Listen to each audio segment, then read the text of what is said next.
4 Max Carrados Detective Stories by Ernest Bramah. The Coin of Dionysius. It was 8 o'clock at night and raining, scarcely a time when a business so limited in its clientele as that of a coin dealer could hope to attract any customer, but a light was still showing in the small shop that bore over its window the name of Baxter, and in the even smaller office at the back the proprietor himself sat reading the latest Pall Mall. His enterprise seemed to be justified, for presently the door bell gave its announcement, and throwing down his paper, Mr. Baxter went forward. As a matter of fact, the dealer had been expecting someone, and his manner as he passed into the shop was unmistakably suggestive of a caller of importance. But at the first glance towards his visitor, the excess of deference melted out of his bearing, leaving the urbane, self-possessed shopman in the presence of the casual customer. "Mr. Baxter, I think?" said the latter. He had laid aside his dripping umbrella, and was unbuttoning overcoat and coat to reach an inner pocket. "You hardly remember me, I suppose? Mr. Carlyle. 2 years ago I took up a case for you." "To be sure. Mr. Carlyle, the private detective." "Inquiry agent," corrected Mr. Carlyle precisely. "Well," smiled Mr. Baxter, "for that matter I am a coin dealer and not an antiquarian or a numismatist. Is there anything in that way that I can do for you?" "Yes," replied his visitor. "It's my turn to consult you." He had taken a small wash leather bag from the inner pocket, and now turned something carefully out upon the counter. "What can you tell me about that?" The dealer gave the coin a moment's scrutiny. "There's no question about this," he replied. "It's the Sicilian tetradrachm of Dionysius." "Yes, I know that. I have it on the label out of the cabinet. I can tell you further that it's supposed to be the one that Lord Seastoke gave £250 for at the Bryce sale in '94. "It seems to me that you can tell me more about it than I can tell you," remarked Mr. Baxter. "What is it that you really want to know?"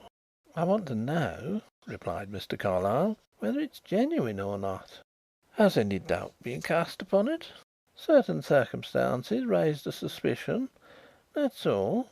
The dealer took another look at the tetradrachm through his magnifying glass, holding it by the edge with the careful touch of an expert. Then he shook his head slowly in a confession of ignorance. "Of course I could make a guess." "No, don't," interrupted Mr. Carlyle hastily. "An arrest hangs on it, and nothing short of certainty is any good to me." "Is that so, Mr. Carlyle?" said Mr. Baxter, with increased interest. "Well, to be quite candid, the thing is out of my line. Now, if it was a rare Saxon penny or a doubtful noble, I'd stake my reputation on my opinion. But I do very little in the classical series." Mr. Carlyle did not attempt to conceal his disappointment as he returned the coin to the bag and replaced the bag in the inner pocket. "I had been relying on you," he grumbled reproachfully. "Where on earth am I to go now?" "There is always the British Museum." "Ah, to be sure, thanks. But will anyone who can tell me be there now?" "Now? No fear," replied Mr. Baxter. "Go round in the morning." "But I must know to night," explained the visitor, reduced to despair again. "To morrow will be too late for the purpose." Mr. Baxter did not hold out much encouragement in the circumstances. "You can scarcely expect to find anyone at business now," he remarked. "I should have been gone these 2 hours myself, only I happened to have an appointment with an American millionaire who fixed his own time." Something indistinguishable from a wink slid off Mr. Baxter's right eye. "Offmunson he's called, and a bright young pedigree hunter has traced his descent from Offa, King of Mercia. So he quite naturally wants a set of offers as a sort of collateral proof." "Very interesting," murmured Mr. Carlyle, fidgeting with his watch. "I should love an hour's chat with you about your millionaire customers some other time. Just now look here, Baxter, can't you give me a line of introduction to some dealer in this sort of thing who happens to live in town? You must know dozens of experts." "Why, bless my soul, Mr. Carlyle, I don't know a man of them away from his business," said Mr. Baxter, staring. "They may live in Park Lane or they may live in Petticoat Lane for all I know. Besides, there aren't so many experts as you seem to imagine, and the two best will very likely quarrel over it. You've had to do with expert witnesses, I suppose?" "I don't want a witness. There is no need to give evidence. All I want is an absolutely authoritative pronouncement that I can act on. Is there no one who can really say whether the thing is genuine or not?" Mr. Baxter's meaning silence became cynical in its implication, as he continued to look at his visitor across the counter. Then he relaxed. "Stay a bit. There is a man, an amateur, I remember hearing wonderful things about some time ago. They say he really does know." "There you are," explained Mr. Carlyle, much relieved. "There always is someone. Who is he?" "Funny name," replied Baxter. "Something Wynn, or Wynn something." He craned his neck to catch sight of an important motor car that was drawing to the kerb before his window. "Wynn Carrados. You'll excuse me now, Mr. Carlyle, won't you? This looks like Mr. Offmunson." Mr. Carlyle hastily scribbled the name down on his cuff. "Wynn Carrados. Right. Where does he live?" "Haven't the remotest idea," replied Baxter, referring the arrangement of his tie to the judgment of the wall mirror. "I've never seen the man myself. Now, Mr. Carlyle, I'm sorry I can't do any more for you. You won't mind, will you?" Mr. Carlyle could not pretend to misunderstand. He enjoyed the distinction of holding open the door for the transatlantic representative of the line of offer as he went out, and then made his way through the muddy streets back to his office. There was only one way of tracing a private individual at such short notice, through the pages of the directories, and the gentleman did not flatter himself by a very high estimate of his chances. Fortune favoured him, however. He very soon discovered a Wynn Carrados living at Richmond, and, better still, further search failed to unearth another. There was, apparently, only one householder, at all events, of that name in the neighbourhood of London. He jotted down the address and set out for Richmond. The house was some distance from the station, Mr. Carlyle learned.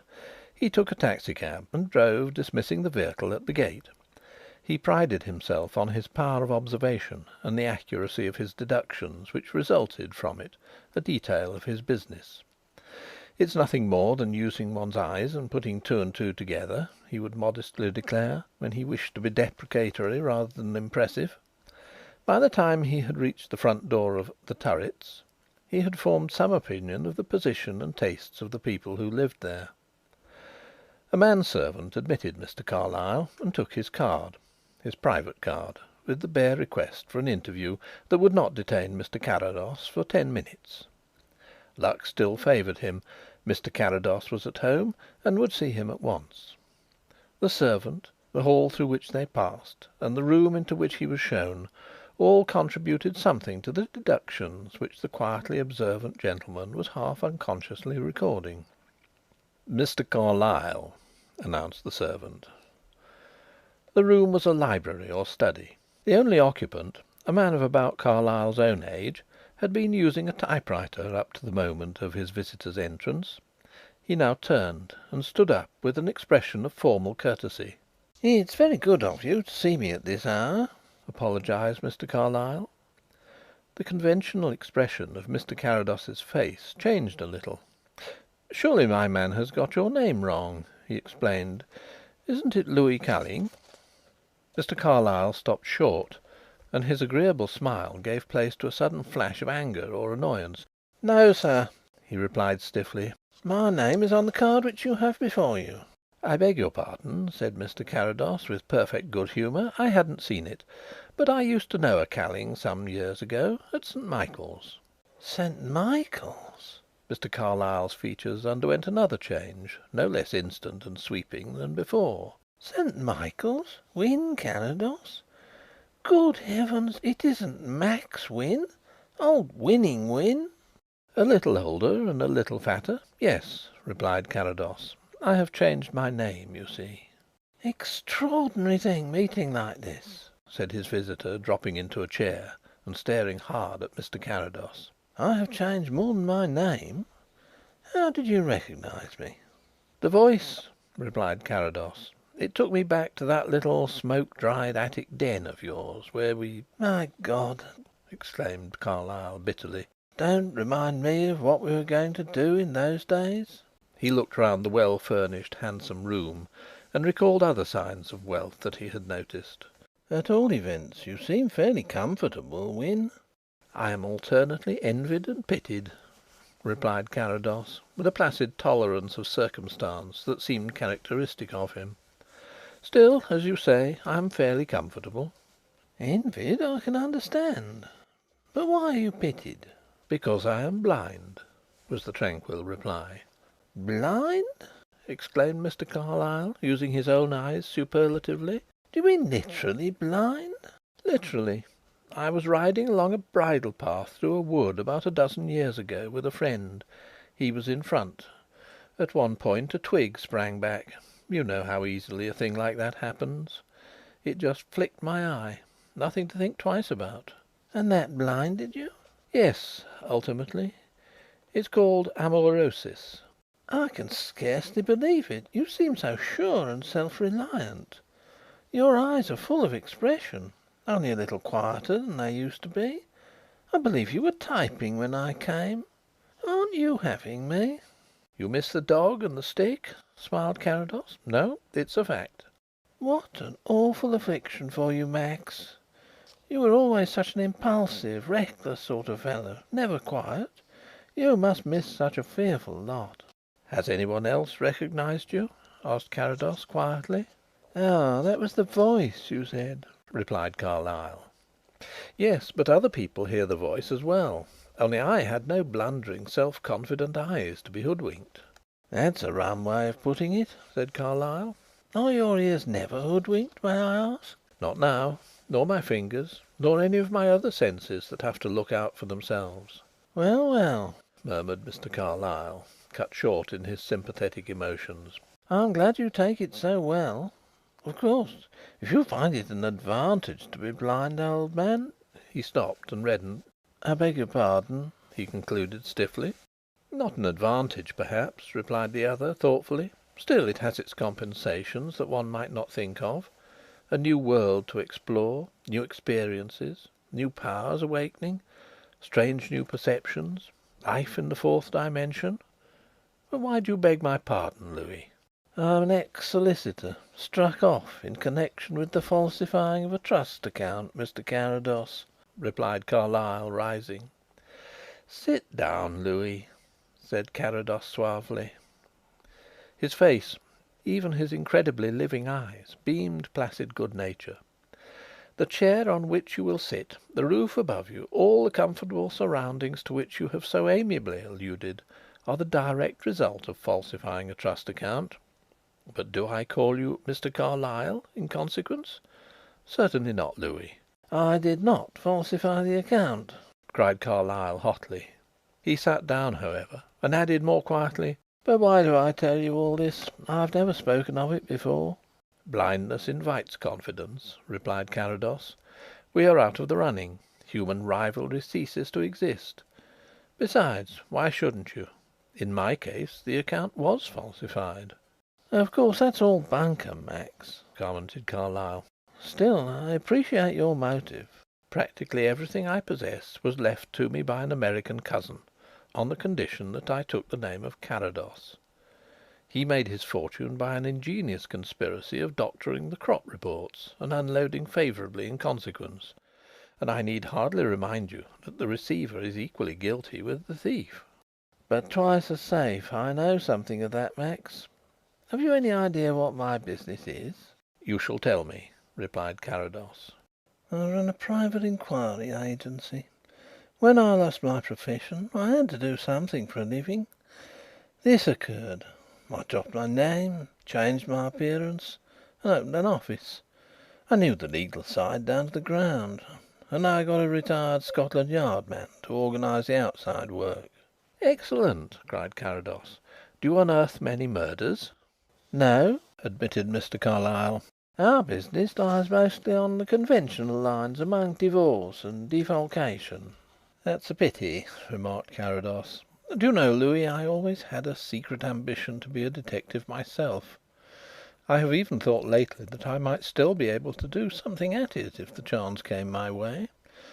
That makes you smile?"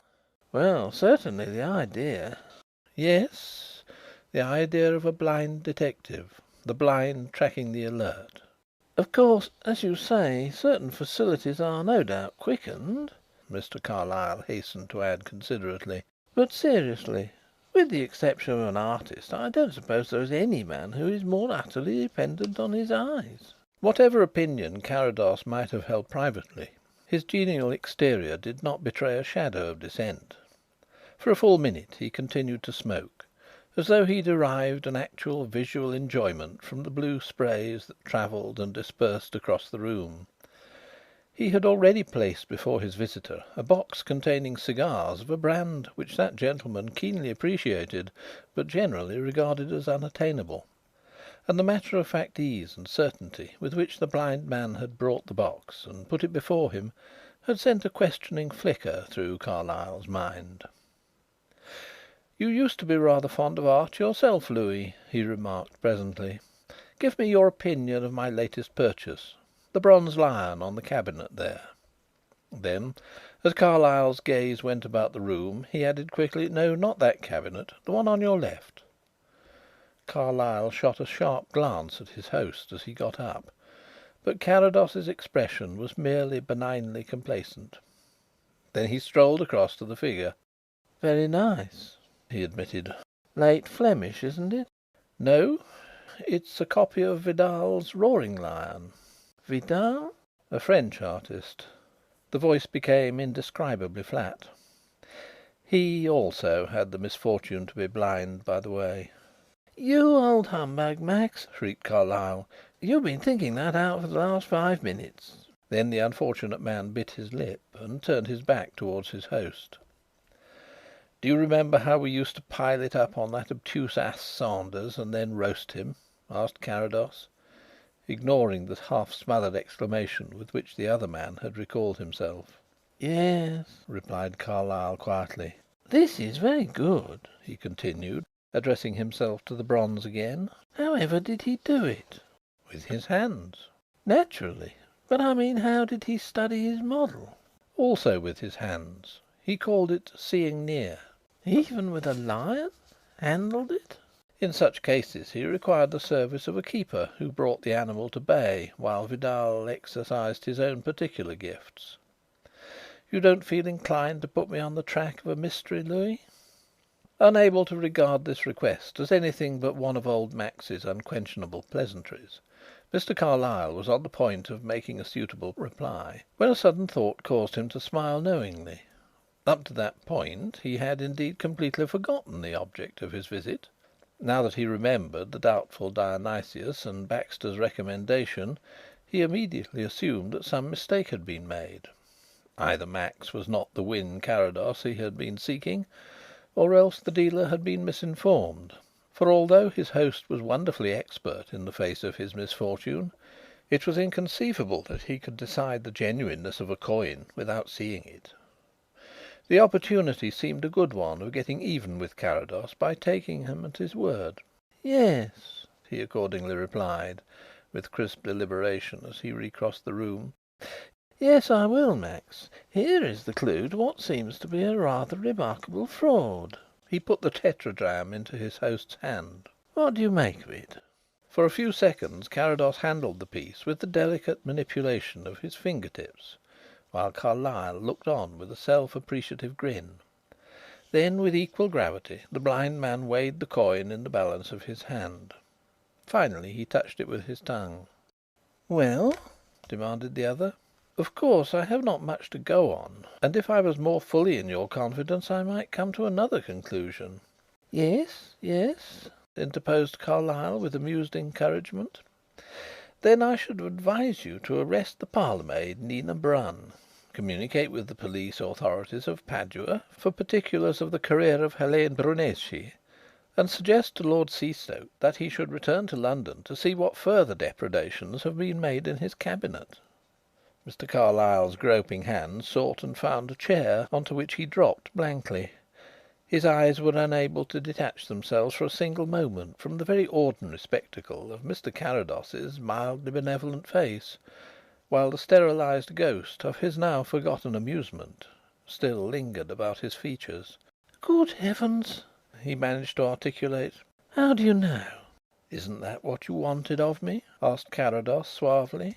"Don't humbug, Max," said Carlyle severely. "This is no joke." An undefined mistrust of his own powers suddenly possessed him in the presence of this mystery. "How do you come to know of Nina Brun and Lord Seastoke?" "You are a detective, Louis," replied Carrados. "How does one know these things? By using one's eyes and putting two and two together." Carlyle groaned and flung out an arm petulantly. "Is it all bunkum, Max? Do you really see all the time? No, that doesn't go very far towards explaining it." "Like Vidal, I see very well at close quarters," replied Carrados, lightly running a finger along the inscription on the tetradrachm. "For longer range I keep another pair of eyes. Would you like to test them?" Mr. Carlyle's assent was not very gracious. It was, in fact, faintly sulky. He was suffering the annoyance of feeling distinctly unimpressive in his own department. But he was also curious. "The bell is just behind you, if you don't mind," said his host. "Parkinson will appear. You might take a note of him while he's in." The man who had admitted Mr. Carlyle proved to be Parkinson. "This gentleman is Mr. Carlyle, Parkinson," explained Carrados the moment the man entered. "You will remember him for the future?" Parkinson's apologetic eye swept the visitor from head to foot, but so lightly and swiftly that it conveyed to that gentleman the comparison of being very deftly dusted. "I will endeavour to do so, sir," replied Parkinson, turning again to his master. "I shall be at home to Mr. Carlyle whenever he calls. That's all." "Very well, sir. Now, Louis," remarked Mr. Carrados briskly when the door had closed again, "you have had a good opportunity of studying Parkinson. What's he like?" "In what way?" "I mean as a matter of description. I'm a blind man. I haven't seen my servant for 12 years. What idea can you give me of him? I asked you to notice." "I know you did, but your Parkinson is the sort of man who has very little about him to describe. He's the embodiment of the ordinary. His height is about average." "5 feet 9", murmured Carrados, "slightly above the mean." "Scarcely noticeably so. Clean shaven, medium brown hair, no particularly marked features, dark eyes, good teeth." "False," interposed Carrados. "The teeth, not the statement." "Possibly," admitted Mr. Carlyle. "I am not a dental expert and I had no opportunity of examining Mr. Parkinson's mouth in detail. But what is the drift of all this?" "His clothes?" "Oh, just the ordinary evening dress of a valet. There's not much room for variety in that." "You noticed, in fact, nothing special by which Parkinson could be identified?" "Well, he wore an unusually broad gold ring on the little finger of the left hand." "But that is removable. And yet Parkinson has an ineradicable mole. A small one, I admit, on his chin. And you a human sleuth hound. Oh, Louis!" "At all events," retorted Carlyle, writhing a little under this good humoured satire, although it was easy enough to see in it Carrados's affectionate intention. "at all events, I dare say I can give as good a description of Parkinson as he can of me." "That is what we are going to test. Ring the bell again." "Seriously?" "Quite. I am trying my eyes against yours. If I can't give you 50 out of 100, I'll renounce my private detectorial ambition for ever." "It isn't quite the same," objected Carlyle, but he rang the bell. "Come in and close the door, Parkinson," said Carrados when the man appeared. "Don't look at Mr. Carlyle again. In fact, you had better stand with your back towards him. He won't mind. Now, describe to me his appearance as you observed it." Parkinson tendered his respectful apologies to Mr. Carlyle for the liberty he was compelled to take, by the deferential quality of his voice. "Mr. Carlyle, sir, wears patent leather boots of about size 7 and very little used. There are 5 buttons, but on the left boot one button, the third up, is missing, leaving loose threads and not the more usual metal fastener. Mr. Carlyle's trousers, sir, are of a dark material, a dark grey line of about 1/4 of an inch width on a darker ground. The bottoms are turned permanently up, and are just now a little muddy, if I may say so." "Very muddy," interposed Mr. Carlyle generously. "It is a wet night, Parkinson." "Yes, sir. Very unpleasant weather. If you'll allow me, sir, I will brush you in the hall. The mud is dry now, I notice. Then, sir," continued Parkinson, reverting to the business in hand, "there are the dark green cashmere hose. A curb pattern key chain passes into the left-hand trouser pocket." From the visitor's nether garments the photographic-eyed Parkinson proceeded to higher ground, and with increasing wonder Mr. Carlyle listened to the faithful catalogue of his possessions. His fetter and link albert of gold and platinum was minutely described. His spotted blue ascot with its gentlemanly pearl scarf-pin was set forth, and the fact that the button-hole in the left lapel of his morning coat showed signs of use was duly noted. What Parkinson saw he recorded, but he made no deductions. A handkerchief carried in the cuff of the right sleeve was simply that to him, and not an indication that Mr. Carlyle was, indeed, left-handed. But a more delicate part of Parkinson's undertaking remained. He approached it with a double cough. "As regards Mr. Carlyle's personal appearance, sir."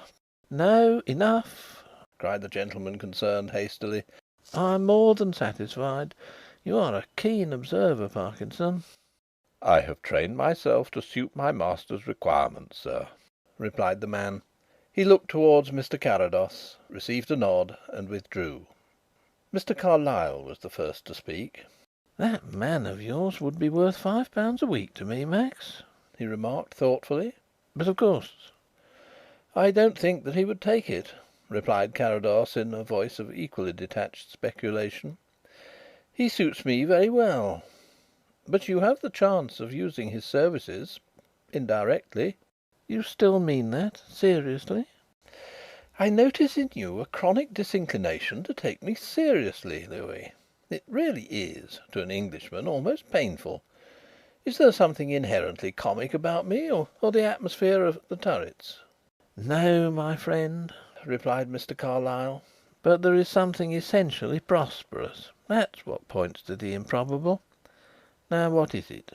"It might be merely a whim, but it's more than that," replied Carrados. "It's, well, partly vanity, partly ennui, partly—" Certainly there was something more nearly tragic in his voice than comic now. "Partly hope."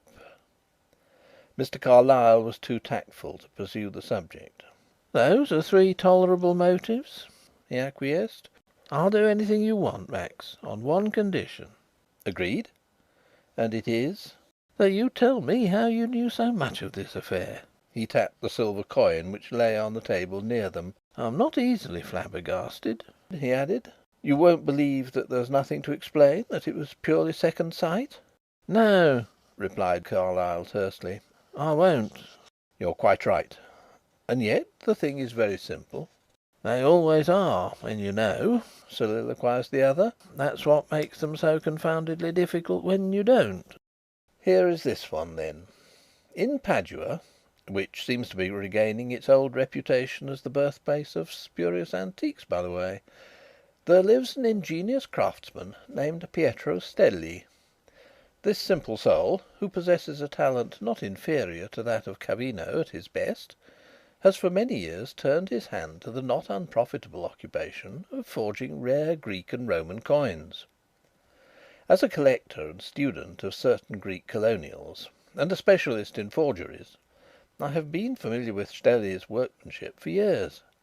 Latterly he seems to have come under the influence of an international crook called, at the moment, Dompierre, who soon saw a way of utilising Stelli's genius on a royal scale. Hélène Brunesi, who in private life, and really is, I believe, Madame Dompierre, readily lent her services to the enterprise." "Quite so," nodded Mr. Carlyle, as his host paused. "You see the whole sequence, of course?" "Not exactly. Not in detail," confessed Mr. Carlyle.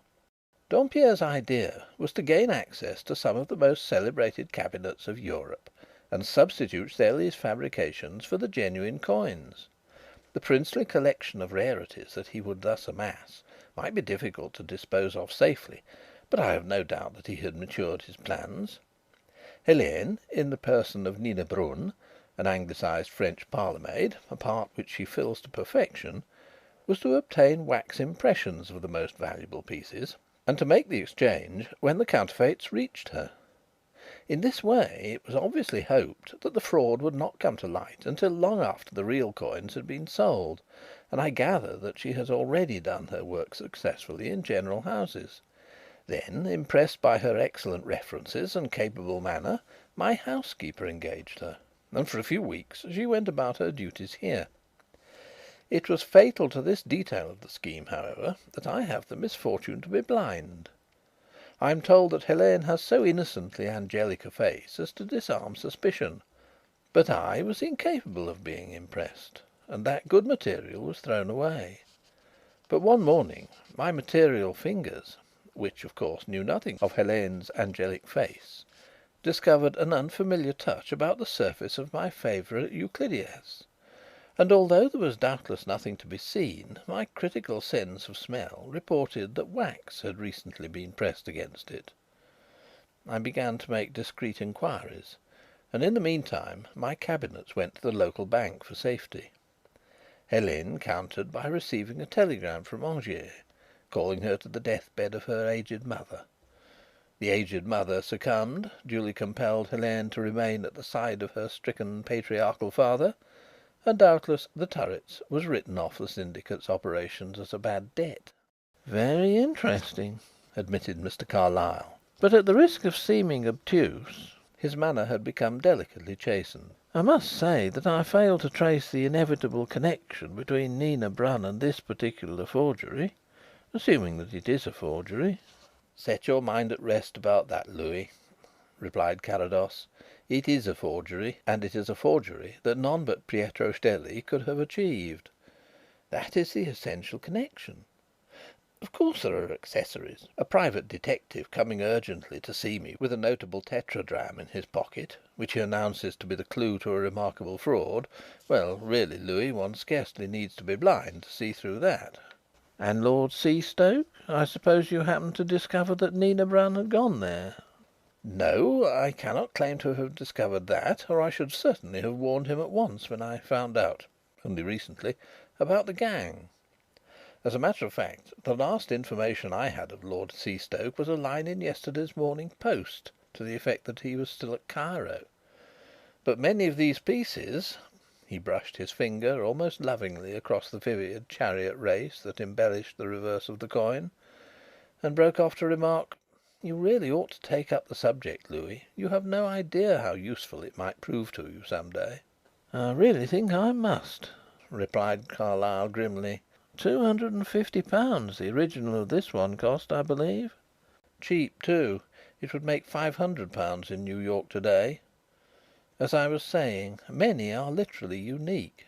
This gem by Kimon is here is his signature, you see.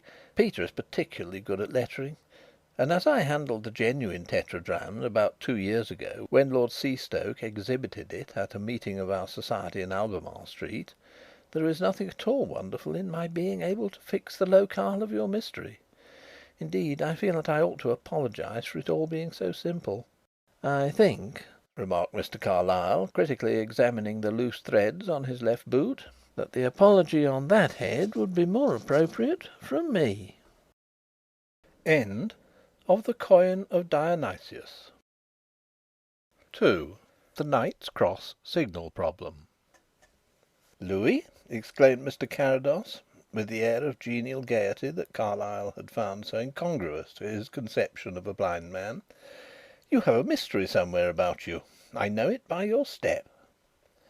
Nearly a month had passed since the incident of the false Dionysius had led to the two men meeting. It was now December. Whatever Mr. Carlyle's step might indicate to the inner eye, it betokened to the casual observer the manner of a crisp, alert, self-possessed man of business. Carlyle, in truth, betrayed nothing of the pessimism and despondency that had marked him on the earlier occasion. "You have only yourself to thank that it's a very poor one," he retorted. "If you hadn't held me to a hasty promise—" "To give me an option on the next case that baffled you, no matter what it was?" "Just so. The consequence is that you get a very unsatisfactory affair that has no special interest to an amateur, and is only baffling because it is well, Well, baffling?"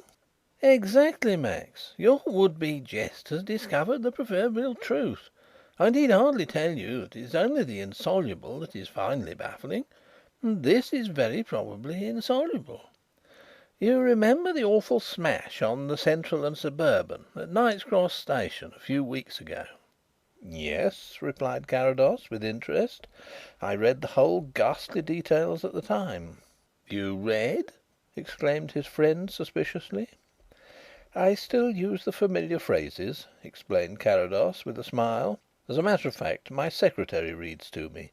I mark what I want to hear, and when he comes at 10 o'clock we clear off the morning papers in no time." "And how do you know what to mark?" demanded Mr. Carlyle cunningly. Carrados's right hand, lying idly on the table, moved to a newspaper near. He ran his finger along a column heading, his eyes still turned towards his visitor. "The Money Market. Continued from page 2. British Railways," he announced. "Extraordinary," murmured Carlyle. "Not very," said Carrados. "If someone dipped a stick in treacle and wrote 'Rats' across a marble slab, you would probably be able to distinguish what was there blindfold." "Probably," admitted Mr. Carlyle. "At all events, we will not test the experiment." "The difference to you of treacle on a marble background is scarcely greater than that of printer's ink on newspaper to me. But anything smaller than pica I do not read with comfort, and below long primer I cannot read at all. Hence the secretary. Now the accident, Louis." "The accident. Well, you remember all about that. An ordinary Central and Suburban passenger train, non-stop at Knight's Cross, ran past the signal and crashed into a crowded electric train that was just beginning to move out. It was like sending a garden roller down a row of hand lights.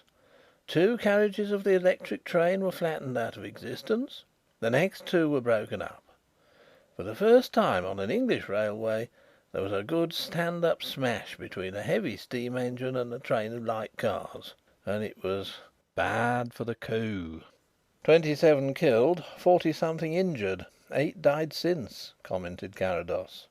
"That was bad for the company," said Carlyle. "Well, the main fact was plain enough. The heavy train was in the wrong. But was the engine driver responsible? He claimed, and he claimed vehemently from the first, and he never varied one iota, that he had a clear signal, that is to say the green light, it being dark. The signalman concerned was equally dogged that he never pulled off the signal, that it was 'at danger' when the accident happened, and that it had been for 5 minutes before. Obviously they could not both be right." "Why, Louis?" asked Mr. Carrados smoothly. "The signal must either have been up or down, red or green." "Did you ever notice the signals on the Great Northern Railway, Louis?" "Not particularly. Why?" "One wintry day, about the year when you and I were concerned in being born, the engine driver of a Scotch express received the 'clear' from a signal near a little Huntingdon station called Abbots Ripton. He went on and crashed into a goods train, and into the thick of the smash a down express mowed its way. 13 killed and the usual tale of injured. He was positive that the signal gave him a 'clear.' The signalman was equally confident that he had never pulled it off the 'danger.' Both were right, and yet the signal was in working order. As I said, it was a wintry day, it had been snowing hard, and the snow froze and accumulated on the upper edge of the signal arm until its weight bore it down. That is a fact that no fiction writer dare have invented, but to this day every signal on the Great Northern pivots from the centre of the arm instead of from the end, in memory of that snowstorm." "That came out at the inquest, I presume?" said Mr. Carlyle. "We have had the Board of Trade inquiry and the inquest here, and no explanations forthcoming. Everything was in perfect order. It rests between the word of the signalman and the word of the engine driver. Not a jot of direct evidence either way. Which is right?" "That is what you are going to find out, Louis?" suggested Carrados. "It's what I'm being paid for finding out," admitted Mr. Carlyle frankly. "But so far we're just where the inquest left it, and between ourselves I candidly can't see an inch in front of my face in the matter." "Nor can I," said the blind man, with a rather wry smile. "Never mind. The engine driver is your client, of course?" "Yes," admitted Carlyle. "But how the deuce did you know?" "Let us say that your sympathies are enlisted on his behalf. The jury were inclined to exonerate the signalman, weren't they? What has the company done with your man?" "Both are suspended. Hutchins, the driver, hears that he may probably be given charge of a lavatory at one of the stations. He's a decent, bluff, short spoken old chap, with his heart in his work. Just now you'll find him at his worst, bitter and suspicious. The thought of swabbing down a lavatory and taking pennies all day is poisoning him." "Naturally. Well, there we have an honest Hutchins, taciturn, little touchy perhaps, grown grey in the service of the company, and manifesting quite a bulldog-like devotion to his favourite 538. "Why, that actually was the number of his engine. How do you know it?" demanded Carlyle sharply. "It was mentioned 2 or 3 times at the inquest, Louis," replied Carrados mildly. "And you remembered? With no reason to?" "You can generally trust a blind man's memory, especially if he has taken the trouble to develop it." "Then you will remember that Hutchins did not make a very good impression at the time. He was surly and irritable under the ordeal. I want you to see the case from all sides." "He called the signalman, Mead, a lying young dog across the room, I believe. Now, Mead, what is he like? You've seen him, of course?" "Yes. He does not impress me favourably. He's glib, ingratiating and distinctly greasy. He has a ready answer for everything almost before the question's out of your mouth. He's thought of everything." "And now you're going to tell me something, Louis," said Carrados encouragingly. Mr. Carlyle laughed a little to cover an involuntary movement of surprise. "There is a suggestive line that was not touched at the inquiries," he admitted.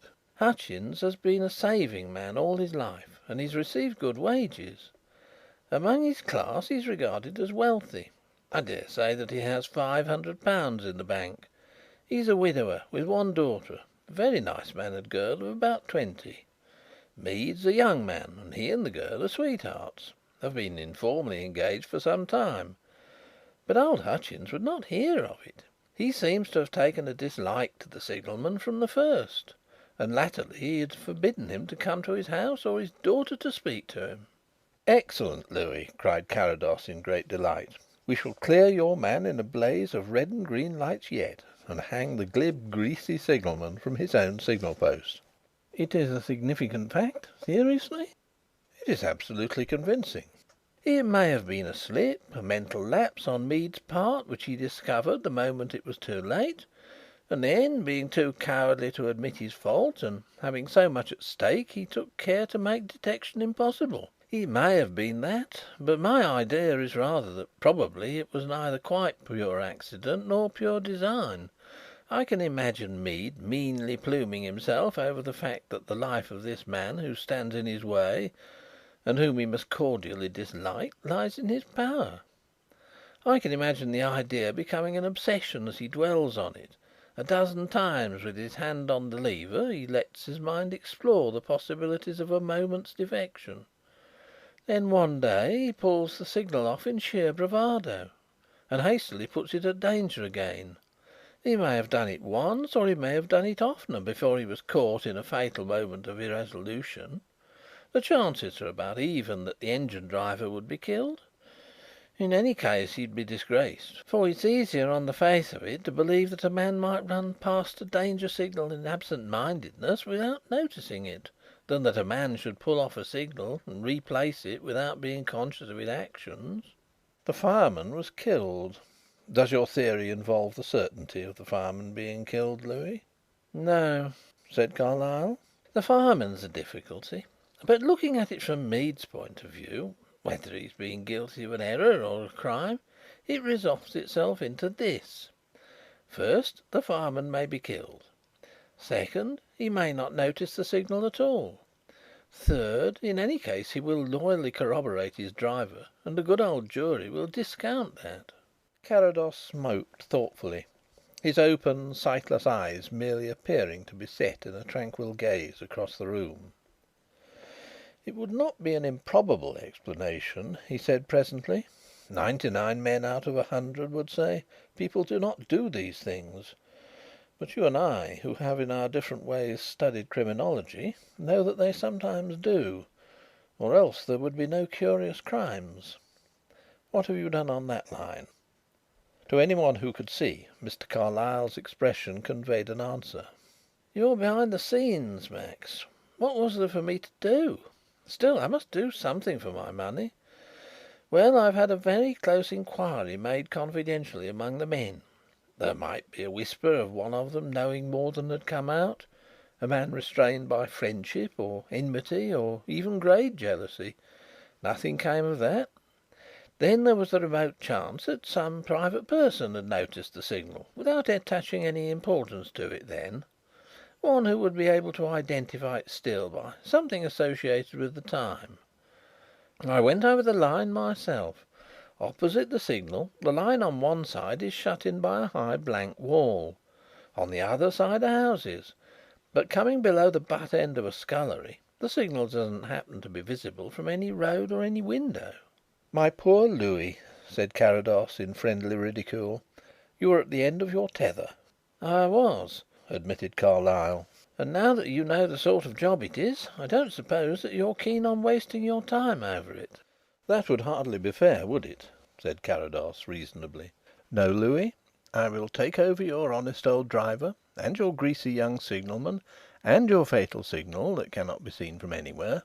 "But it is an important point for you to remember, Max, that although the signal cannot be seen from the box, if the mechanism had gone wrong or anyone tampered with the arm, the automatic indicator would at once have told me that the green light was showing. Oh, I've gone very thoroughly into the technical points, I assure you." "I must do so too," commented Mr. Carrados gravely. "For that matter, if there's anything you want to know, I dare say that I can tell you," suggested his visitor. "It might save your time." "True," acquiesced Carrados. "I should like to know whether anyone belonging to the houses that bound the line there came of age or got married on the 26th of November." Mr. Carlyle looked across curiously at his host. "I really do not know, Max," he replied in his crisp, precise way. "What on earth has that got to do with it, may I inquire?" The only explanation of the Pont St. Lin swing bridge disaster of '75 was the reflection of a green Bengal light on a cottage window. Mr. Carlyle smiled his indulgence privately. "My dear chap, you mustn't let your retentive memory of obscure happenings run away with you," he remarked wisely. "In 9 cases out of 10 the obvious explanation is the true one. The difficulty, as here, lies in proving it. Now, would you like to see these men?" "I expect so. In any case I will see Hutchins first." "Both live in Holloway. Shall I ask Hutchins to come here to see you, say to morrow? He's doing nothing." "No," replied Carrados. "To morrow I must call on my brokers and my time may be filled up." "Quite right. You mustn't neglect your own affairs for this experiment," assented Carlyle. "Besides, I should prefer to drop in on Hutchins at his own home. Now, Louis, enough of the honest old man for one night. I have a lovely thing by Eumenes that I want to show you. To day is Tuesday. Come to dinner on Sunday and pour the vials of your ridicule on my want of success." "That's an amiable way of putting it," replied Carlyle. "All right, I will." 2 hours later Carrados was again in his study, apparently, for a wonder, sitting idle. Sometimes he smiled to himself, and once or twice he laughed a little, but for the most part his pleasant impassive face reflected no emotion, and he sat with his useless eyes tranquilly fixed on an unseen distance. It was a fantastic caprice of the man to mock his sightlessness by a parade of light, and under the soft brilliance of a dozen electric brackets the room was as bright as day. At last he stood up and rang the bell. "I suppose Mr. Greatorex isn't still here by any chance, Parkinson?" he asked, referring to his secretary. "I think not, sir, but I will ascertain," replied the man. "Never mind. Go to his room and bring me the last 2 files of The Times. Now," when he returned, "turn to the earliest you have there. The date?" "November the 2nd." "That will do. Find the money market. It will be in the supplement. Now look down the columns until you come to British Railways. I have it, sir. Central and Suburban. Read the closing price and the change. Central and Suburban Ordinary, 66.5 to 67.5, fall 1/8. Preferred Ordinary, 81 to 81.5, no change. Deferred Ordinary, 27.5 to 27 3/4, fall 1/4. That is all, sir. Now take a paper about a week on. Read the deferred only. 27 to 27 1/4, no change. Another week? 29.5 to 30, rise 5/8. Another? 31.5 to 32.5, rise 1. Very good. Now, on Tuesday the 27th of November. 31 7/8, 32 3/4, rise 1/2. Yes, the next day? 24.5 to 23.5, fall 9. Quite so, Parkinson. There had been an accident, you see. Yes, sir, very unpleasant accident. Jane knows a person whose sister's young man has a cousin who had his arm torn off in it. Torn off at the socket, she says, sir. Seems to bring it home to one, sir. That is all. Stay. In the paper you have, look down the first money column and see if there is any reference to the Central and Suburban. Yes, sir. City and Suburban, which after their late depression on the projected extension of the motor bus service, had been steadily creeping up on the abandonment of the scheme, and as a result of their own excellent traffic returns, suffered a heavy slump through the lamentable accident of Thursday night. The deferred in particular at one time fell 11 points, as it was felt that the possible dividend, with which rumour has of late been busy, was now out of the question. Yes, that is all. Now you can take the papers back. And let it be a warning to you, Parkinson, not to invest your savings in speculative railway deferreds. Yes, sir. Thank you, sir. I will endeavour to remember. He lingered for a moment as he shook the file of papers level. I may say, sir, that I have my eye on a small block of cottage property at Acton. But even cottage property scarcely seems safe from legislative depredation now, sir. The next day Mr. Carrados called on his brokers in the City. It is to be presumed that he got through his private business quicker than he expected, for after leaving Austin Friars he continued his journey to Holloway, where he found Hutchins at home and sitting morosely before his kitchen fire. Rightly assuming that his luxuriant car would involve him in a certain amount of public attention in Klondyke Street, the blind man dismissed it some distance from the house, and walked the rest of the way, guided by the almost imperceptible touch of Parkinson's arm. "Here is a gentleman to see you, father," explained Miss Hutchins, who had come to the door. She divined the relative position of the two visitors at a glance. "Then why don't you take him into the parlour?"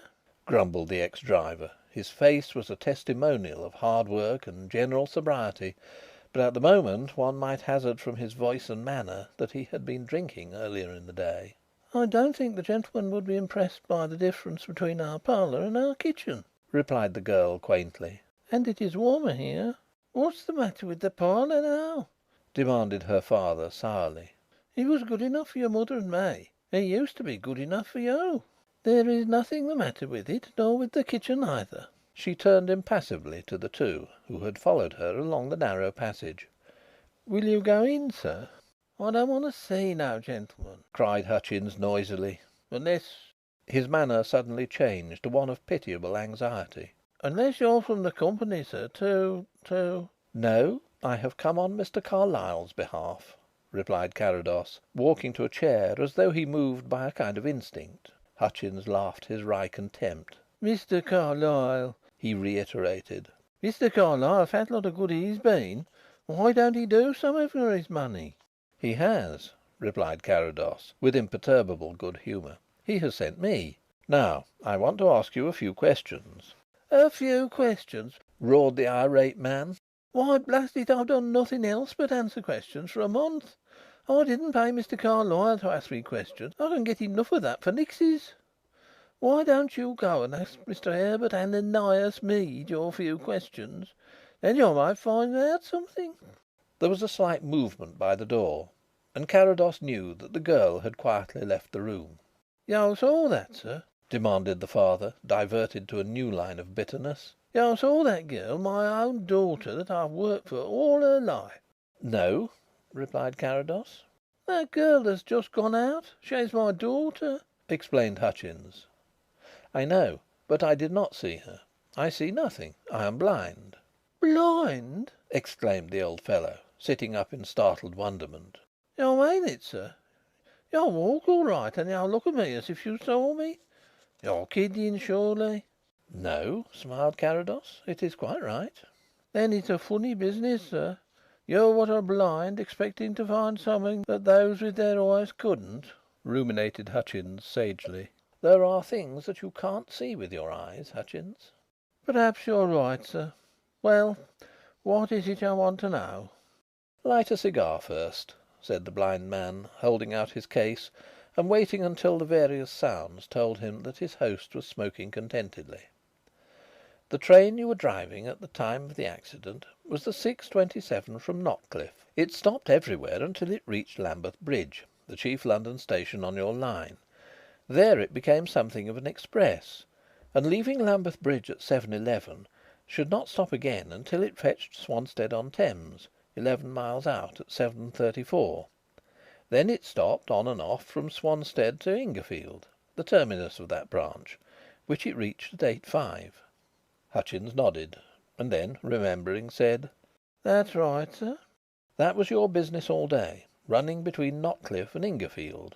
"Yes, sir. 3 journeys up and 3 down, mostly." "With the same stops on all the down journeys?" "No, the 7:11 is the only one that does a run from the bridge to Swanstead. You see, it is just on the close of the evening rush, as they called it. A good many late business gentlemen living at Swanstead use the 7:11 regular. The other journeys we stop at every station to Lambeth Bridge, and then here and there beyond." "There are, of course, other trains doing exactly the same journey a service, in fact?" "Yes, sir, about 6."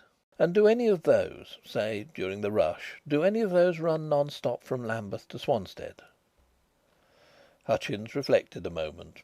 All the choler and restlessness had melted out of the man's face. He was again the excellent artisan, slow, but capable and self-reliant. "That I couldn't definitely say, sir. Very few short distance trains pass the junction, but some of those may. A guide would show us in a minute, but I haven't got one." "Never mind. You said at the inquest that it was no uncommon thing for you to be pulled up at the stop signal east of Knight's Cross Station. How often would that happen? Only with the 7:11, mind." "Perhaps 3 times a week. Perhaps twice." "The accident was on a Thursday. Have you noticed that you were pulled up oftener on a Thursday than on any other day?" A smile crossed the driver's face at the question. "You don't happen to live at Swanstead yourself, sir?" he asked in reply. "No," admitted Carrados. "Why?" "Well, sir, we were always pulled up on Thursday. Practically always, you may say. It got to be quite a saying amongst those that used the train regular. They used to look out for it." Carrados's sightless eyes had the one quality of concealing emotion supremely. "Oh," he commented softly. "Always. And it was quite a saying, was it? And why was it always so on Thursday?" "It had to do with the early closing, I'm told. The suburban traffic was a bit different. By rights we ought to have been set back 2 minutes for that day, but I suppose it wasn't thought worth while to alter us in the timetable, so we most always had to wait outside Three Deep Tunnel for a westbound electric to make good." "You were prepared for it, then?" "Yes, sir, I was," said Hutchins, reddening at some recollection. "And very down about it was one of the jury over that. But mayhap once in 3 months I did get through even on a Thursday, and it's not for me to question whether things are right or wrong just because they're not what I may expect. The signals are my orders, sir. Stop, go on, and it's for me to obey as you would a general on the field of battle. What would happen otherwise? It was nonsense what they said about going cautious, and the man who stated it was a barber who didn't know the difference between a distance and a stop signal down to the minute they gave their verdict. My orders, sir, given me by that signal, was go right ahead and keep to your running time." Carrados nodded a smoothing assent. "That's all, I think," he remarked. "All?" exclaimed Hutchins in surprise.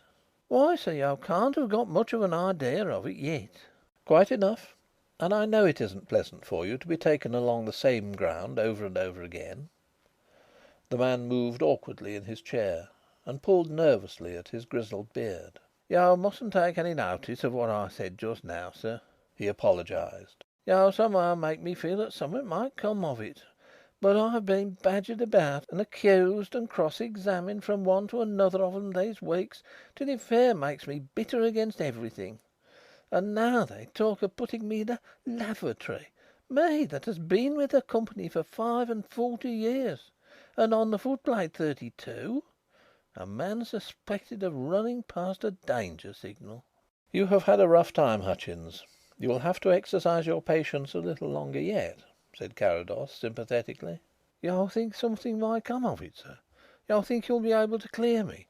Believe me, sir, if you could give me something to look forward to, it might save me from—" He pulled himself up and shook his head sorrowfully.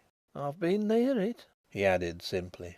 Carrados reflected and took his resolution. "To-day is Wednesday. I think you may hope to hear something from your general manager towards the middle of next week." "Good God, sir, you really mean that?" "In the interval, show your good sense by behaving reasonably. Keep civilly to yourself and don't talk.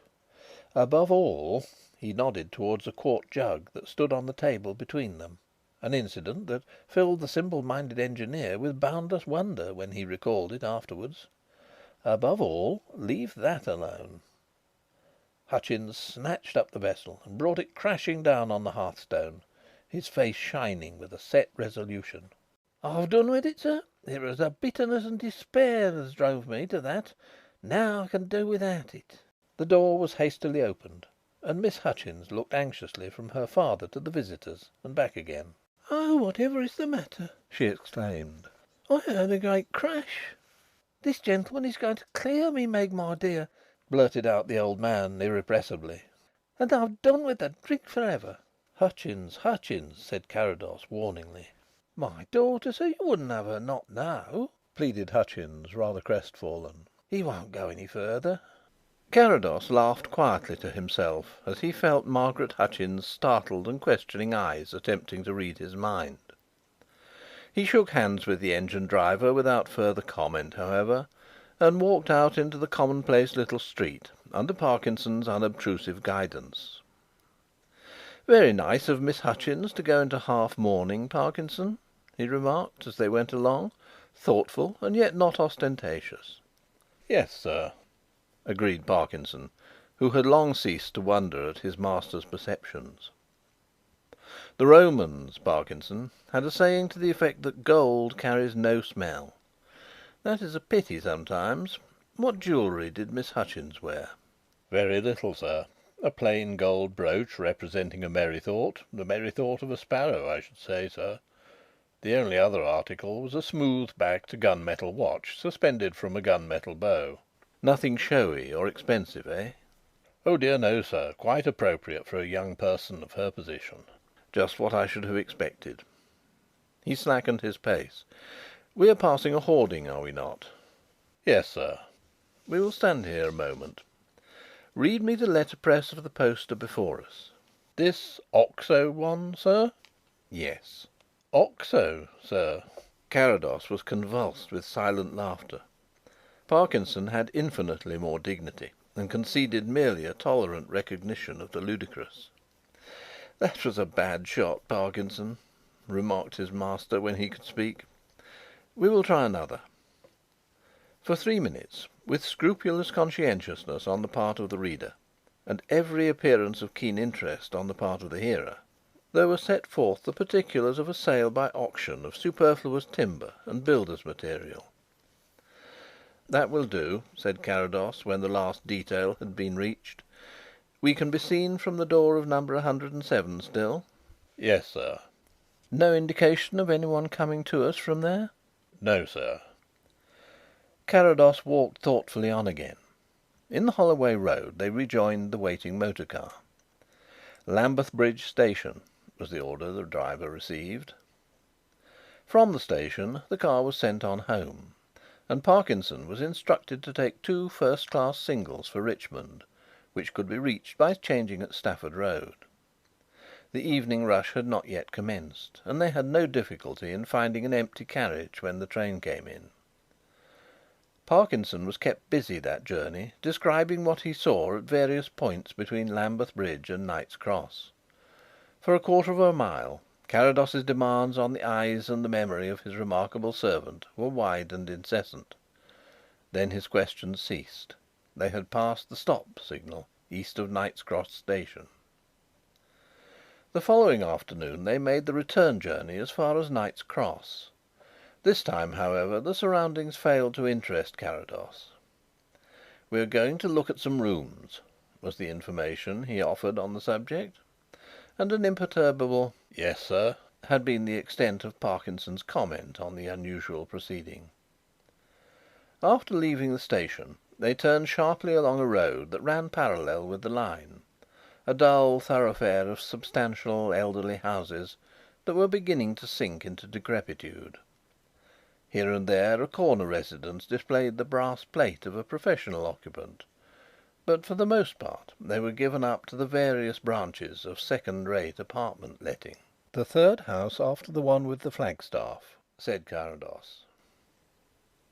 Parkinson rang the bell, which was answered by a young servant, who took an early opportunity of assuring them that she was not tidy, as it was rather early in the afternoon. She informed Carrados, in reply to his inquiry, that Miss Chubb was at home, and showed them into a melancholy little sitting-room to await her appearance.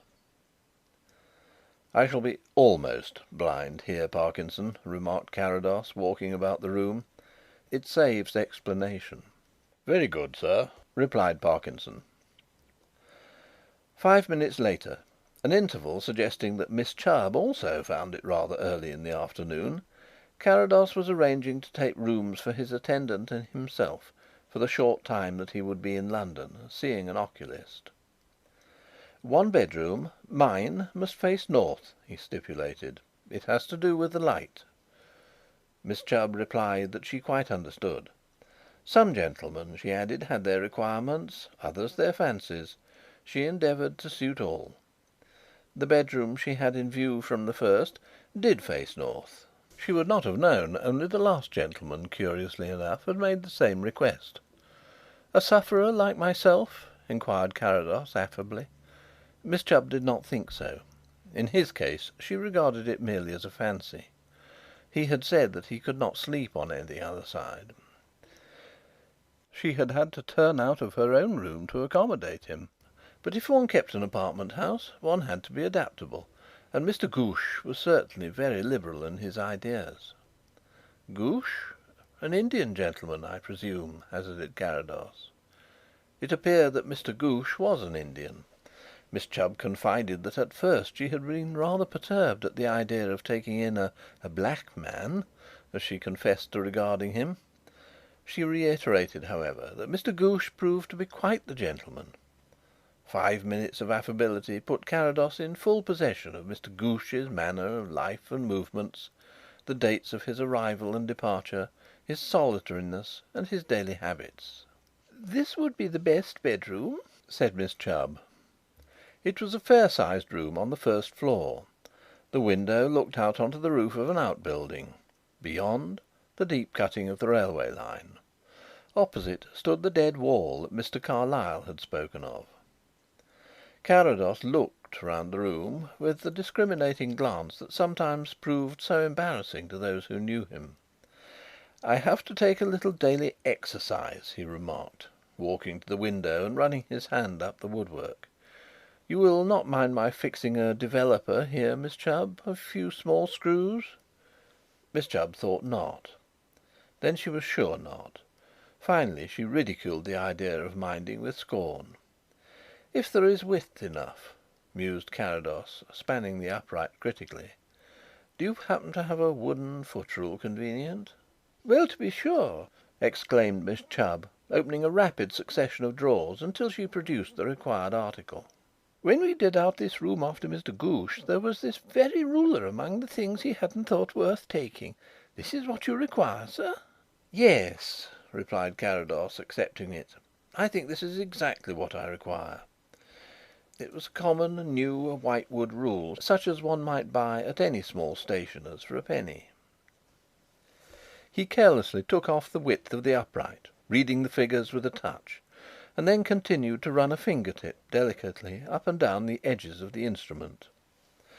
4 7/8 was his unspoken conclusion. "I hope it will do, sir." "Admirably," replied Carrados. "But I haven't reached the end of my requirements yet, Miss Chubb." "No, sir?" said the landlady, feeling that it would be a pleasure to oblige so agreeable a gentleman. "What else might there be?" "Although I can see very little, I like to have a light, but not any kind of light. Gas I cannot do with. Do you think you would be able to find me an oil lamp?" "Certainly, sir. I got out a very nice brass lamp that I have specially for Mr. Gooch. He read a good deal of an evening and he preferred a lamp." "That is very convenient. I suppose it is large enough to burn for a whole evening?" "Yes, indeed. And very particular he was always to have it filled every day." "A lamp without oil is not very useful," smiled Carrados, following her towards another room and absent-mindedly slipping the foot rule into his pocket. Whatever Parkinson thought of the arrangement of going into second-rate apartments in an obscure street, it is to be inferred that his devotion to his master was sufficient to overcome his private emotions as a self-respecting man. At all events, as they were approaching the station, he asked, and without a trace of feeling, whether there were any orders for him with reference to the proposed migration. "None, Parkinson," replied his master. "We must be satisfied with our present quarters." "I beg your pardon, sir," said Parkinson, with some constraint. "I understood that you had taken the rooms for a week certain." "I am afraid that Miss Chubb will be under the same impression. Unforeseen circumstances will prevent our going. However, Mr. Greatorex must write to-morrow enclosing a cheque with my regrets and adding a penny for this ruler which I seem to have brought away with me. It, at least, is something for the money. Parkinson may be excused for not attempting to understand the course of events." "Here is your train coming in, sir," he merely said. "We will let it go and wait for another." Is there a signal at either end of the platform? "Yes, sir, at the further end." Let us walk towards it. "Are there any of the porters or officials about here?" "No, sir, none." "Take this ruler. I want you to go up the steps. There are steps up the signal, by the way." "Yes, sir." I want you to measure the glass of the lamp. Do not go up any higher than is necessary, but if you have to stretch, be careful not to mark off the measurement with your nail, although the impulse is a natural one. That has been done already." Parkinson looked apprehensively round and about. Fortunately, the part was a dark and unfrequented spot, and everyone else was moving towards the exit at the other end of the platform. Fortunately, also, the signal was not a high one.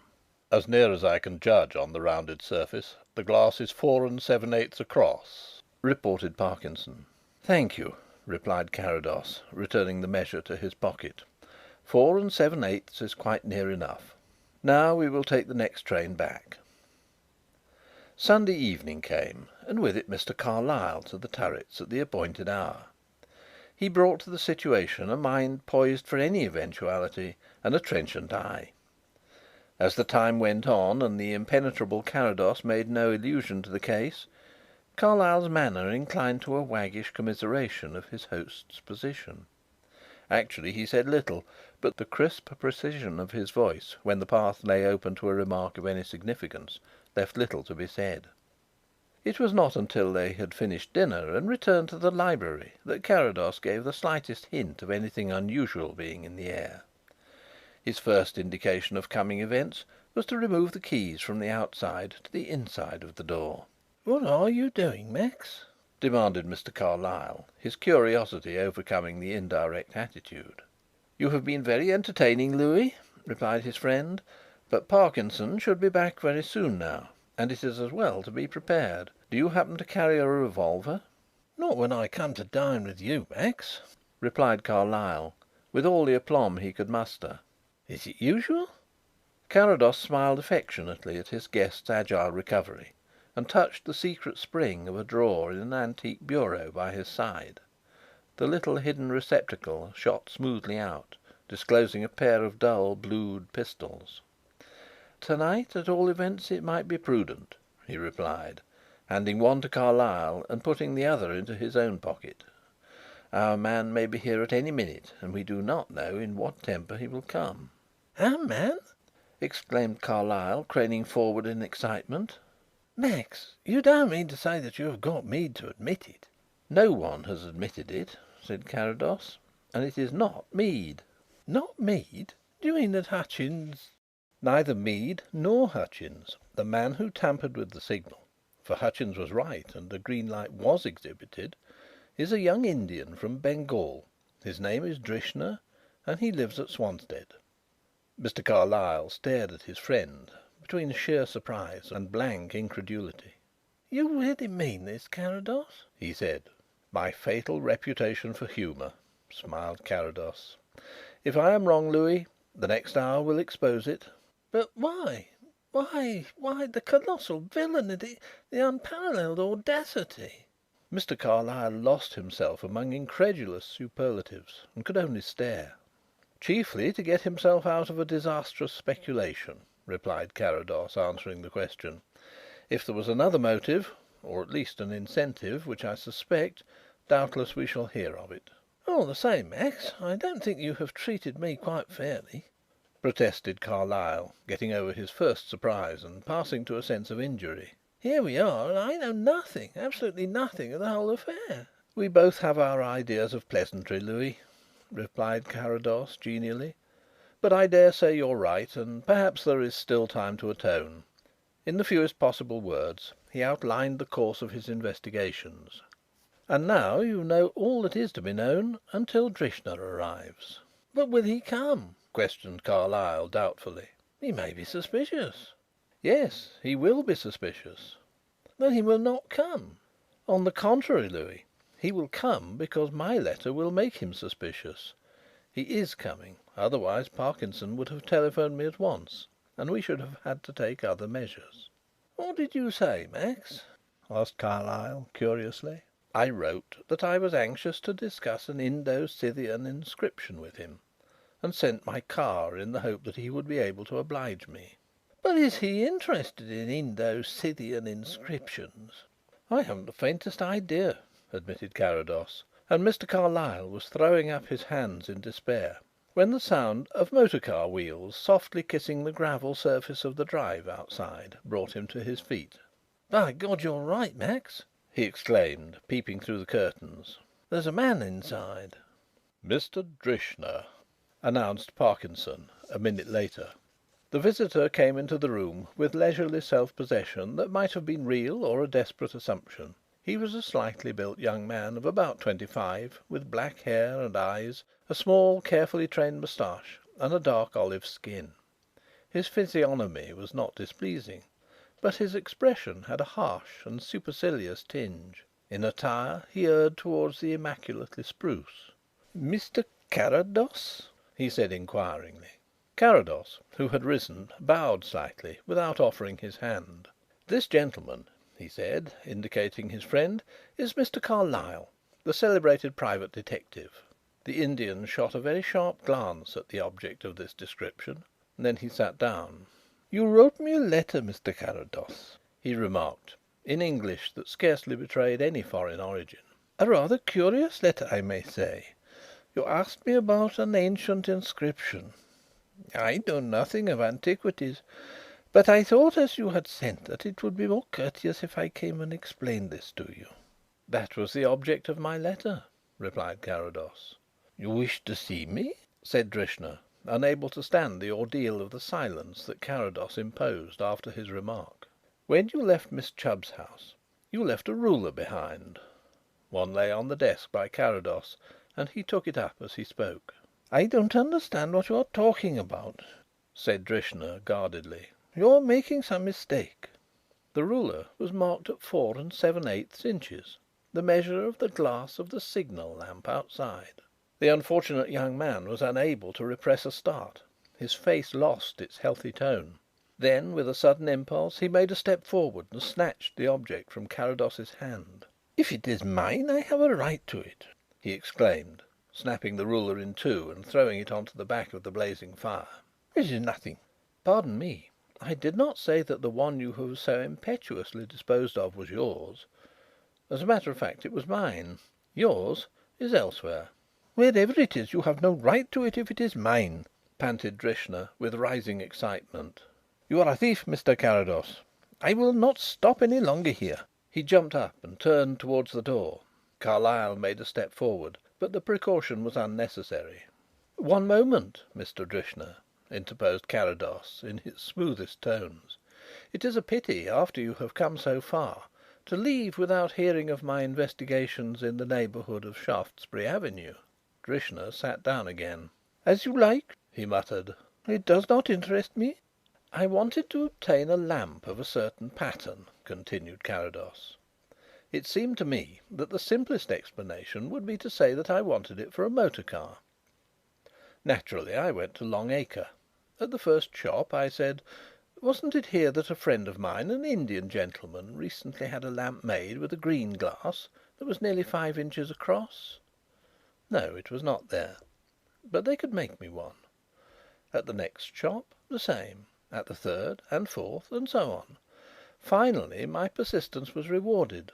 I found the place where the lamp had been made, and at the cost of ordering another I obtained all the details I wanted. It was news to them, the shopman informed me, that in some parts of India green was the danger colour, and therefore tail lamps had to show a green light. The incident made some impression on him, and he would be able to identify their customer, who paid in advance and gave no address, among 1,000 of his countrymen. Do I succeed in interesting you, Mr. Drishna?" "Do you?" replied Drishna, with a languid yawn. "Do I look interested?" "You must make allowance for my unfortunate blindness," apologized Carrados, with grim irony. "Blindness!" exclaimed Drishna, dropping his affectation of unconcern as though electrified by the word.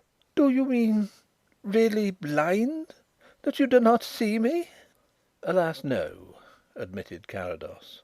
The Indian withdrew his right hand from his coat pocket and, with a tragic gesture, flung a heavy revolver down on the table between them. "I have had you covered all the time, Mr. Carrados, and if I had wished to go, and you or your friend had raised a hand to stop me, it would have been at the peril of your lives," he said in a voice of melancholy triumph. "But what is the use of defying fate, and who successfully evades his destiny?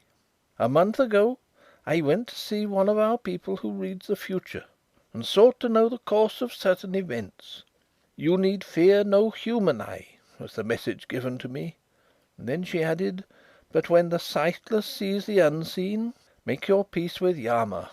And I thought she spoke of the great hereafter." "This amounts to an admission of your guilt," exclaimed Mr. Carlyle practically. "I bow to the decree of fate," replied Drishna. "and it is fitting in the universal irony of existence that a blind man should be the instrument. I don't imagine, Mr. Carlyle," he added maliciously, "that you with your eyes would ever have brought that result about." "You are a very cold-blooded young scoundrel, sir," retorted Mr. Carlyle.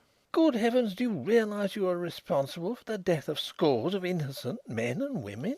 Do you realise, Mr. Carlyle, that you and your Government and your soldiers are responsible for the deaths of thousands of innocent men and women in my country every day? If England was occupied by the Germans, who quartered an army and an administration with their wives and their families and all their expensive paraphernalia on the unfortunate country until the whole nation was reduced to the verge of famine, and the appointment of every new official meant the callous death sentence on 1,000 men and women to pay his salary, then if you went to Berlin and wrecked a train you would be hailed a patriot. What Boadicea did and Samson, so have I. If they were heroes, so am I." "Well, upon my soul!" cried the highly scandalised Carlyle. "What next? Boadicea was a semi-legendary person whom we may possibly admire at a distance. Personally, I do not profess to express an opinion. But Samson, I would remind you, is a biblical character. Samson was mocked as an enemy. You, I do not doubt, have been entertained as a friend." And haven't I been mocked and despised and sneered at every day of my life here by your supercilious, superior, empty-headed men?" flashed back Drishna, his eyes leaping into malignity and his voice trembling with sudden passion. "Oh, how I hated them as I passed them in the street, and recognised by 1,000 petty insults their lordly English contempt for me as an inferior being. A nigger! How I longed with Caligula that a nation had a single neck, that I might destroy it at one blow. I loathe you in your complacent hypocrisy, Mr. Carlyle. Despise and utterly abominate you from an eminence of superiority that you can never even understand." "I think we are getting rather away from the point, Mr. Drishna," interposed Carrados, with the impartiality of a judge. "Unless I am misinformed, you are not so ungallant as to include everyone you have met here in your execration?" "Ah, no," admitted Drishna, descending into a quite ingenuous frankness. "Much as I hate your men, I love your women. How is it possible that a nation should be so divided, its men so dull-witted and defensive, its women so quick, sympathetic, and capable of appreciating?" "But a little expensive too, at times," suggested Carrados. Drishna sighed heavily. "Yes, it is incredible. It is the generosity of their large nature. My allowance, though what most of you would call noble, has proved quite inadequate. I was compelled to borrow money, and the interest became overwhelming. Bankruptcy was impracticable, because I should then have been recalled by my people, and much as I detest England, a certain reason made the thought of leaving it unbearable." "Connected with the Arcady Theatre?" "You knew? Well, do not let us introduce the lady's name. In order to restore myself, I speculated on the Stock Exchange. My credit was good through my father's position and the standing of the firm to which I am attached. I heard on reliable authority and very early that the Central and Suburban, and the Deferred especially, was safe to fall heavily, through a motor bus amalgamation which was then a secret.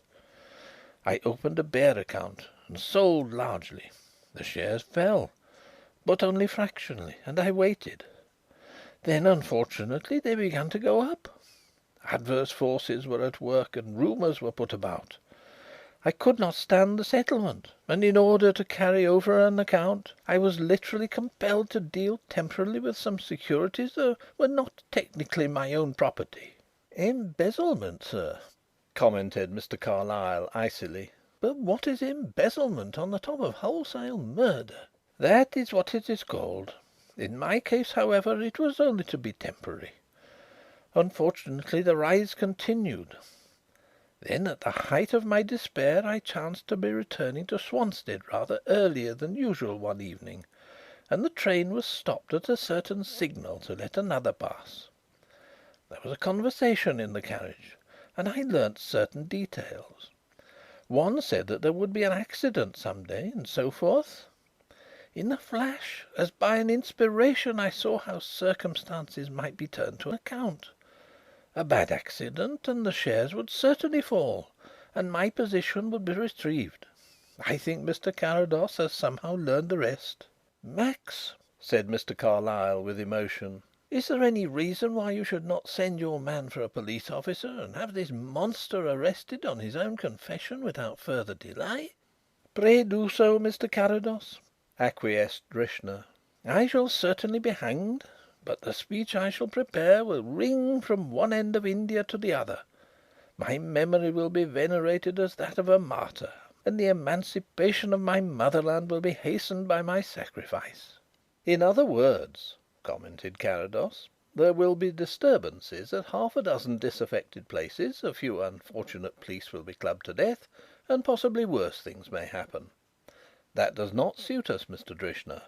"And how do you propose to prevent it?" asked Drishna with cool assurance. "It is very unpleasant being hanged on a dark winter morning, very cold, very friendless, very inhuman. The long trial, the solitude and the confinement, the thoughts of the long sleepless night before, the hangman and the pinioning and the noosing of the rope, are apt to prey on the imagination. Only a very stupid man can take hanging easily." What do you want me to do instead, Mr. Carrados?" asked Drishna shrewdly. Carrados's hand closed on the weapon that still lay on the table between them. Without a word he pushed it across.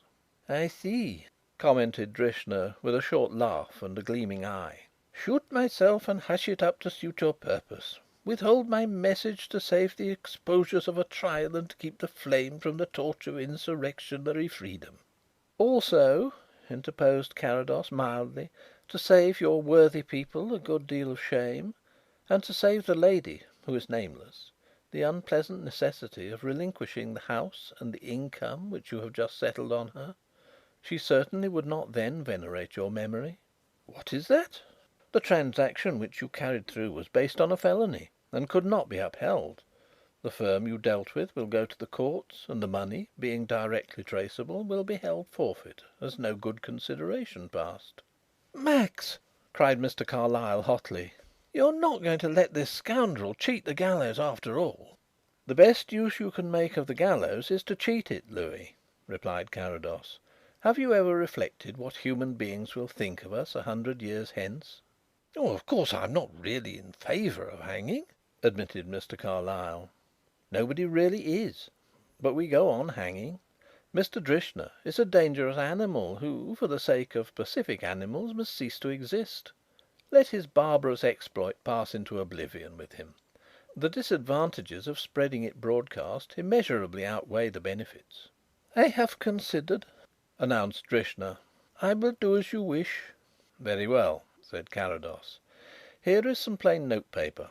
You had better write a letter to someone saying that the financial difficulties in which you are involved make life unbearable." "But there are no financial difficulties now." "That does not matter in the least. It will be put down to an hallucination, and taken as showing the state of your mind." "But what guarantee have we that he will not escape?" whispered Mr. Carlyle. "He cannot escape," replied Carrados tranquilly. "His identity is too clear." "I have no intention of trying to escape," put in Drishna as he wrote. "You hardly imagine that I have not considered this eventuality, do you?" "All the same," murmured the ex lawyer, "I should like to have a jury behind me. It is one thing to execute a man morally, it's another to do it almost literally." "Is that all right?"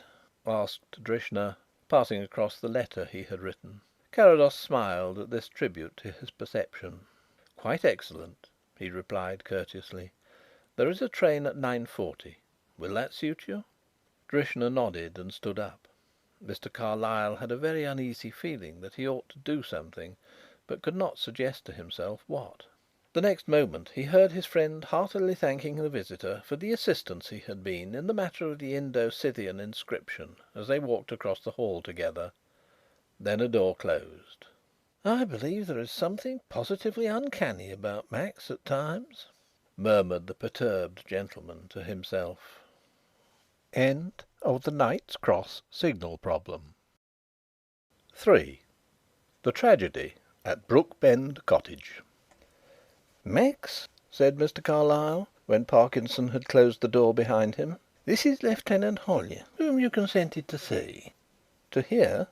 "To hear," corrected Carrados, smiling straight into the healthy and rather embarrassed face of the stranger before him. "Mr. Hollyer knows of my disability?" "Mr. Carlyle told me," said the young man. "But as a matter of fact I had heard of you before, Mr. Carrados, from one of our men.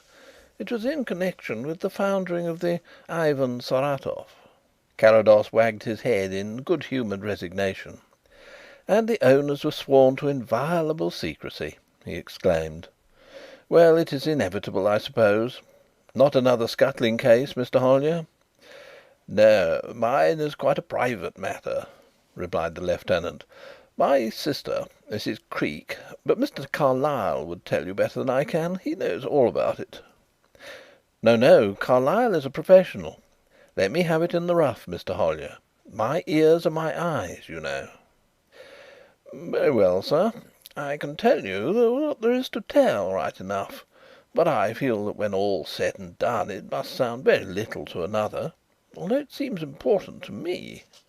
"We have occasionally found trifles of significance ourselves," said Carrados encouragingly. "Don't let that deter you." This was the essence of Lieutenant Hollyer's narrative. "I have a sister, Millicent, who is married to a man called Creake. She's about 28 now, and he's at least 15 years older. Neither my mother, who has since died, nor I cared very much about Creake. We had nothing particular against him, except perhaps the moderate disparity of age, but none of us appeared to have anything in common. He was a dark, taciturn man, and his moody silence froze up conversation. As a result, of course, we didn't see much of each other." "This, you must understand, was 4 or 5 years ago, Max," interposed Mr. Carlyle officiously. Carrados maintained an uncompromising silence. Mr. Carlyle blew his nose and contrived to impart a hurt significance into the operation. Then Lieutenant Hollyer continued. "Millicent married Creake after a very short engagement. It was a frightfully subdued wedding, more like a funeral to me.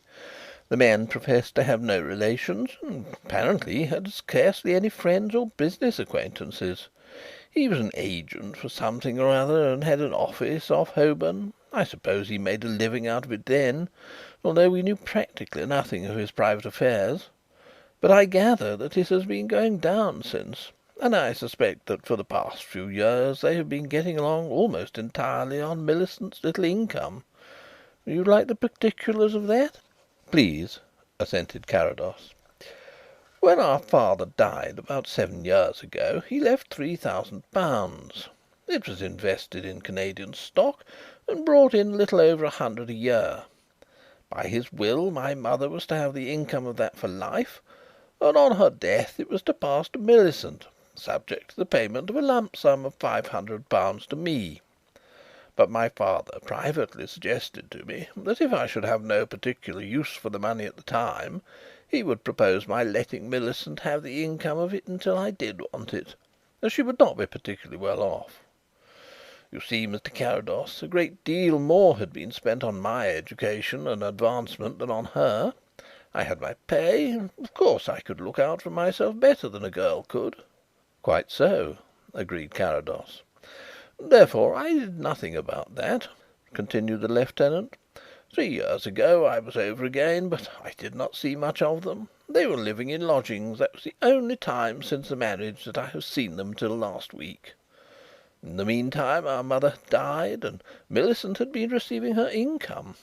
She wrote me several letters at the time. Otherwise we did not correspond much. But about a year ago she sent me their new address, Brookbend Cottage, Mulling Common, a house that they had taken. When I got 2 months' leave I invited myself there as a matter of course, fully expecting to stay most of my time with them. But I made an excuse to get away after a week. The place was dismal and unendurable, the whole life and atmosphere indescribably depressing." He looked round with an instinct of caution, leant forward earnestly and dropped his voice. "Mr. Carrados, it is my absolute conviction that Creake is only waiting for a favourable opportunity to murder Millicent." "Go on," said Carrados quietly. "A week of the depressing surroundings of Brookbend Cottage would not alone convince you of that, Mr. Hollyer." "I am not so sure," declared Hollyer doubtfully. "There was a feeling of suspicion and, before me, polite hatred that would have gone a good way towards it. All the same, there was something more definite. Millicent told me this the day after I went there. There is no doubt that a few months ago Creake deliberately planned to poison her with some weed killer. She told me of the circumstances in a rather distressed moment, but afterwards she refused to speak of it again, even weakly denied it, and as a matter of fact it was with the greatest difficulty that I could get her at any time to talk about her husband or his affairs. The gist of it was that she had the strongest suspicion that Creake doctored a bottle of stout which he expected she would drink for her supper when she was alone. The weed killer, properly labelled, but also in a beer bottle, was kept with other miscellaneous liquids in the same cupboard as the beer, but on a high shelf. When he found that it had miscarried, He poured away the mixture, washed out the bottle, and put in the dregs from another. There was no doubt in my mind that if he had come back and found Millicent dead or dying, he would have contrived it to appear that she had made a mistake in the dark and drunk some of the poison before she found out." "Yes," assented Carrados. "The open way, the safe way." "You must understand that they live in a very small style, Mr. Carrados, and Millicent is almost entirely in the man's power. The only servant they have is a woman who comes in for a few hours each day. The house is lonely and secluded. Creake is sometimes away for days and nights at a time. And Millicent, either through pride or indifference, seemed to have dropped off all her old friends and to have made no others. He might poison her, bury the body in the garden, and be 1,000 miles away before anyone began even to inquire about her. What am I to do, Mr. Carrados?" "He is less likely to try poison than some other means now," pondered Carrados. "That having failed, his wife will always be on her guard. He may know, or at least suspect, that others know. No, the common sense precaution would be for your sister to leave the man, Mr. Hollyer. She will not?" "No," admitted Hollyer, "she will not. I at once urged that." The young man struggled with some hesitation for a moment, and then blurted out: "The fact is, Mr. Carrados, I don't understand Millicent. She's not the girl she was. She hates Creake and treats him with a silent contempt that eats into their lives like acid. And yet she is so jealous of him that she will let nothing short of death part them. It is a horrible life they lead. I stood it for a week, and I must say, much as I dislike my brother-in-law, that he has something to put up with. If only he got into a passion like a man and killed her, it wouldn't be altogether incomprehensible." "That does not concern us," said Carrados. "In a game of this kind one has to take sides, and we have taken ours. It remains for us to see that our side wins. You mentioned jealousy, Mr. Hollyer. Have you any idea whether Mrs. Creake has real ground for it?" "I should have told you that," replied Lieutenant Hollyer. "I happened to strike up with a newspaper man whose office is in the same block as Creake's. When I mentioned the name he grinned. 'Creake,' he said. 'Oh, he's the man with the romantic typist, isn't he?' 'Well, he's my brother-in-law,' I replied. 'What about the typist?' Then the chap shut up like a knife. 'No, no,' he said, 'I didn't know he was married. I don't want to get mixed up in anything of that sort. I only said that he had a typist. Well, what of that? So have we. So has everyone.' There was nothing more to be got out of him. But the remark and the grin meant, well, about as usual, Mr. Carrados." Carrados turned to his friend. "I suppose you know all about the typist by now, Louis?" "We have had her under efficient observation, Max," replied Mr. Carlyle with severe dignity. "Is she unmarried?" "Yes, so far as ordinary repute goes, she is." "That is all that is essential for the moment. Mr. Hollyer opened up 3 excellent reasons why this man might wish to dispose of his wife.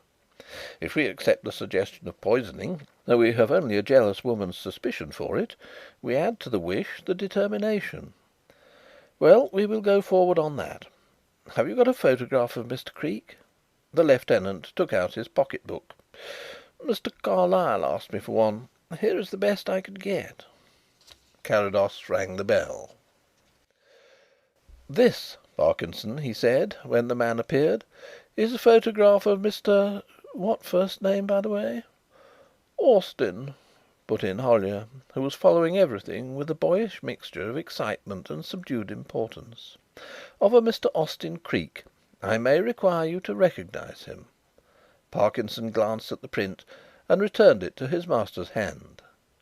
"May I inquire if it is a recent photograph of the gentleman, sir?" he asked. "About 6 years ago," said the lieutenant, taking in this new actor in the drama with frank curiosity.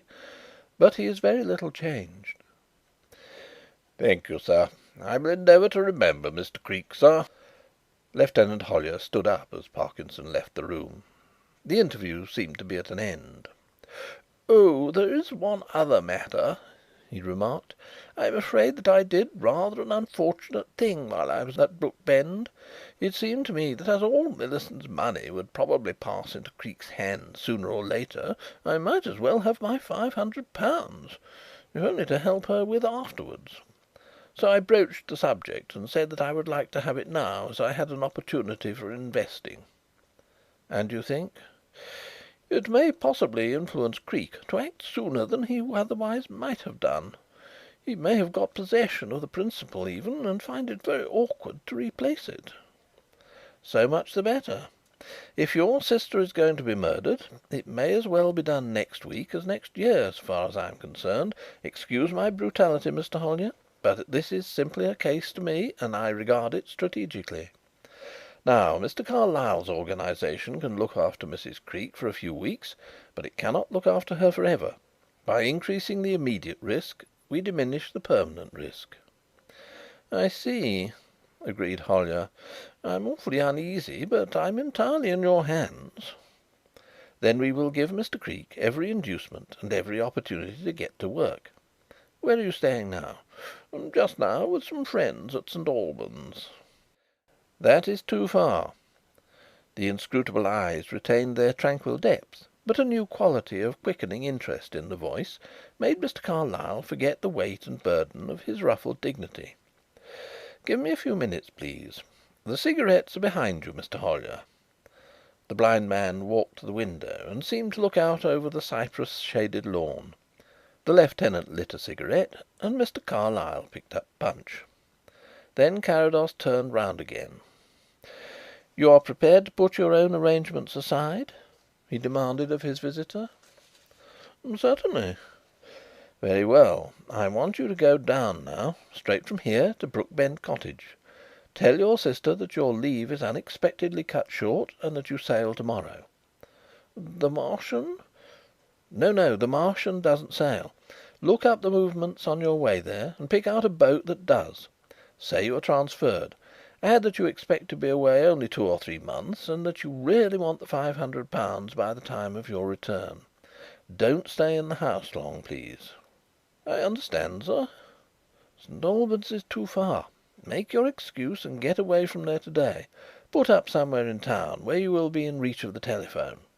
Let Mr. Carlyle and myself know where you are. Keep out of Creake's way. I don't want actually to tie you down to the house, but we may require your services. We will let you know at the first sign of anything doing, and if there is nothing to be done, we must release you." "I don't mind that. Is there nothing more that I can do now?" "Nothing. In going to Mr. Carlyle you have done the best thing possible. You have put your sister into the care of the shrewdest man in London." Whereat the object of this quite unexpected eulogy found himself becoming covered with modest confusion. "Well, Max?" remarked Mr. Carlyle tentatively, when they were alone. "Well, Louis?" "Of course, it wasn't worth rubbing it in before young Hollyer, but as a matter of fact every single man carries the life of any other man. Only one, mind you, in his hands. Do what you will." "Providing he doesn't bungle," acquiesced Carrados. "Quite so." "And also that he is absolutely reckless of the consequences." "Of course." "Two rather large provisos. Creake is obviously susceptible to both. Have you seen him?" "No. As I told you, I put a man on to report his habits in town. Then 2 days ago, as the case seemed to promise some interest for he certainly is deeply involved with the typist, Max, and the thing might take a sensational turn at any time, I went down to Mulling Common myself. Although the house is lonely, it's on the electric tram route. You know, the sort of market garden rurality that about 12 miles out of London offers, all turned up bricks and cabbages. It was easy enough to get to know about Creake locally. He mixes with no one there, goes into town at irregular times, but generally every day, and is reputed to be devilish hard to get money out of. Finally I made the acquaintance of an old fellow who used to do a day's gardening at Brookbend occasionally. He has a cottage and a garden of his own with a greenhouse, and the business cost me the price of a pound of tomatoes." "Was it a profitable investment?" "As tomatoes, yes. As information, no. The old fellow had the fatal disadvantage from our point of view of labouring under a grievance. A few weeks ago Creake told him that he would not require him again, as he was going to do his own gardening in future. That is something, Louis. If only Creake was going to poison his wife with hyoscine and bury her, instead of blowing her up with a dynamite cartridge and claiming that it came in among the coal." "True, true. Still..." "However, the chatty old soul had a simple explanation for everything Creake did. Creake was mad. He had even seen him flying a kite in his garden, when it was found to get wrecked among the trees. A lad of 10 would have known better, he declared. And certainly the kite did get wrecked, for I saw it hanging over the road myself. But that a sane man should spend his time playing with a toy was beyond him."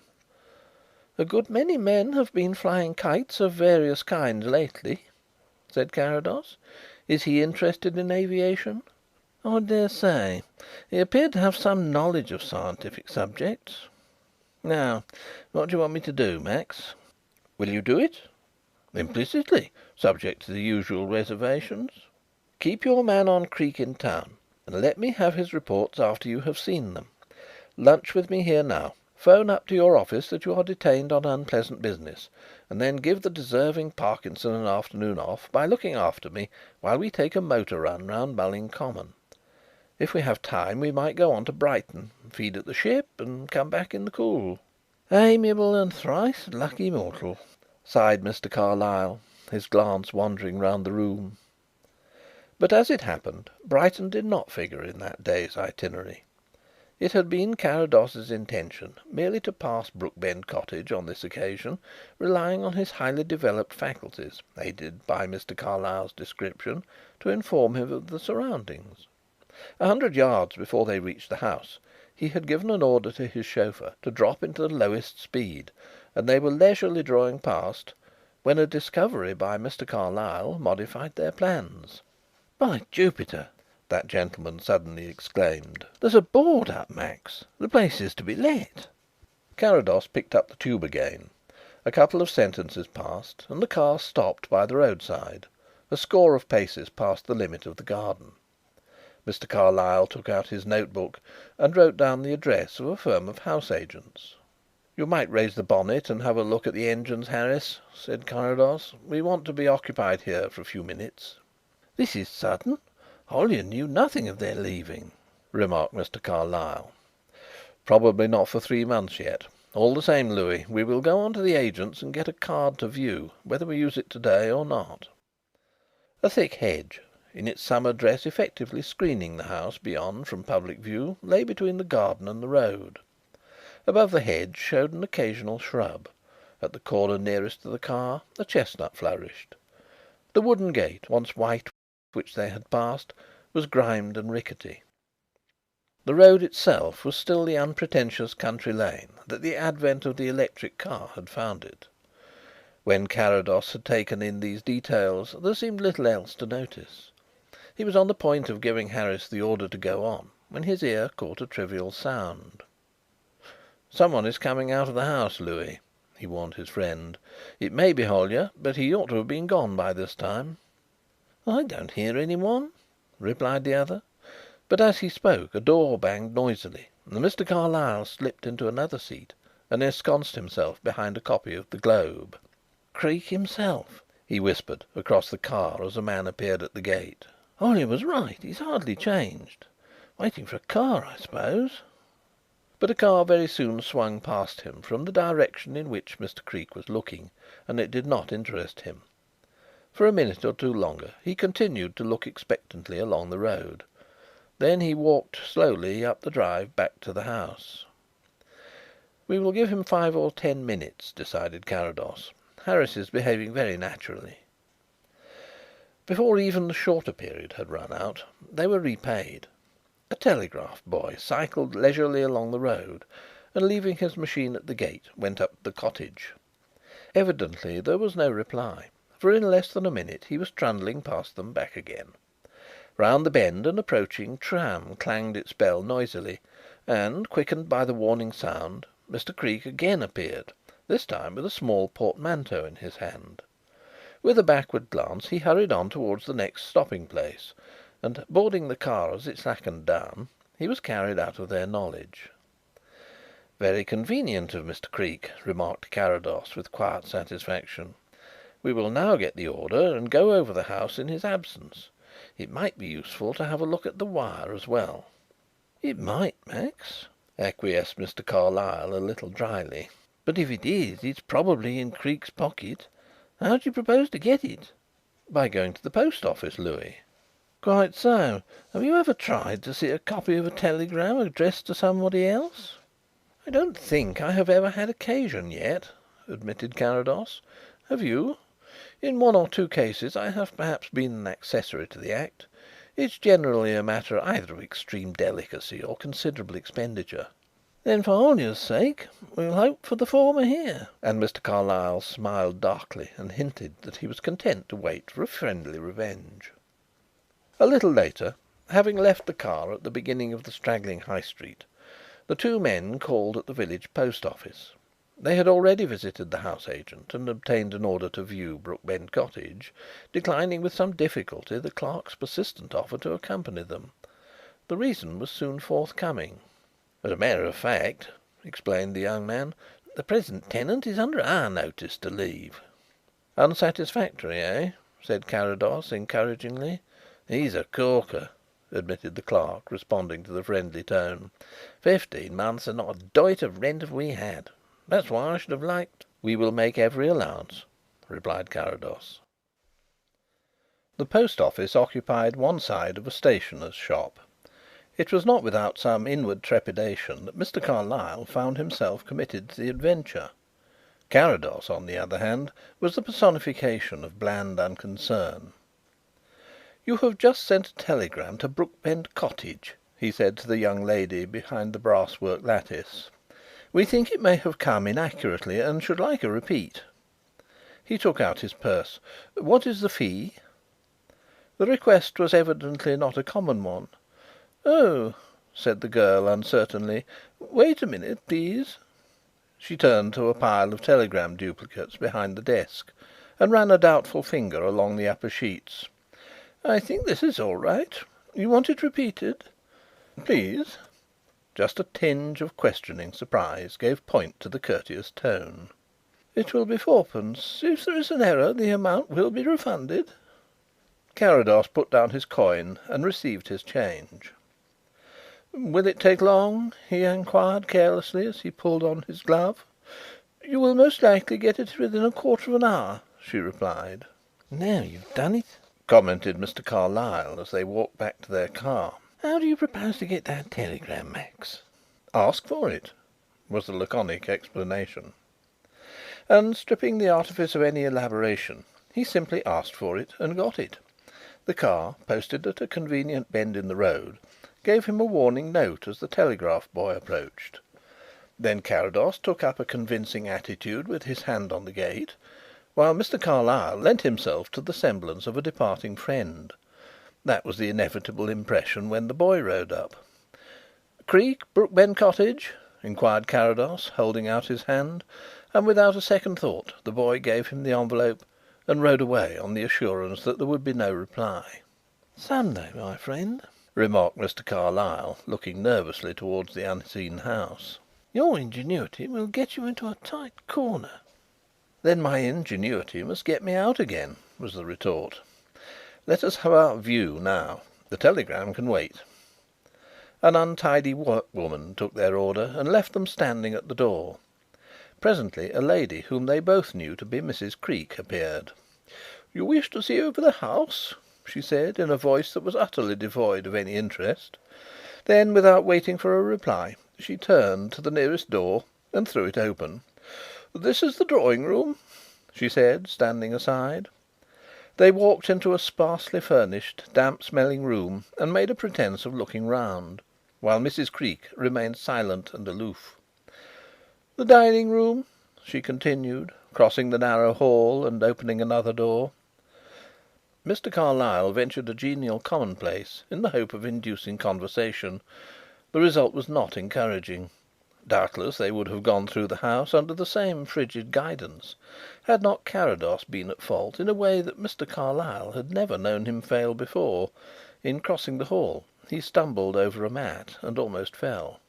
"Pardon my clumsiness," he said to the lady.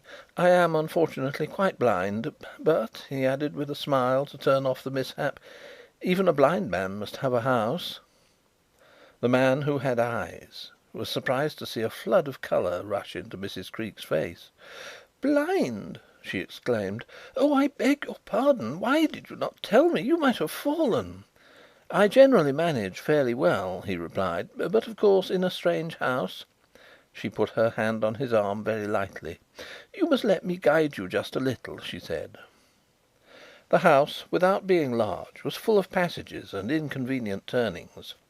Carrados asked an occasional question, and found Mrs. Creake quite amiable without effusion. Mr. Carlyle followed them from room to room, in the hope, though scarcely the expectation, of learning something that might be useful. "This is the last one. It is the largest bedroom," said their guide.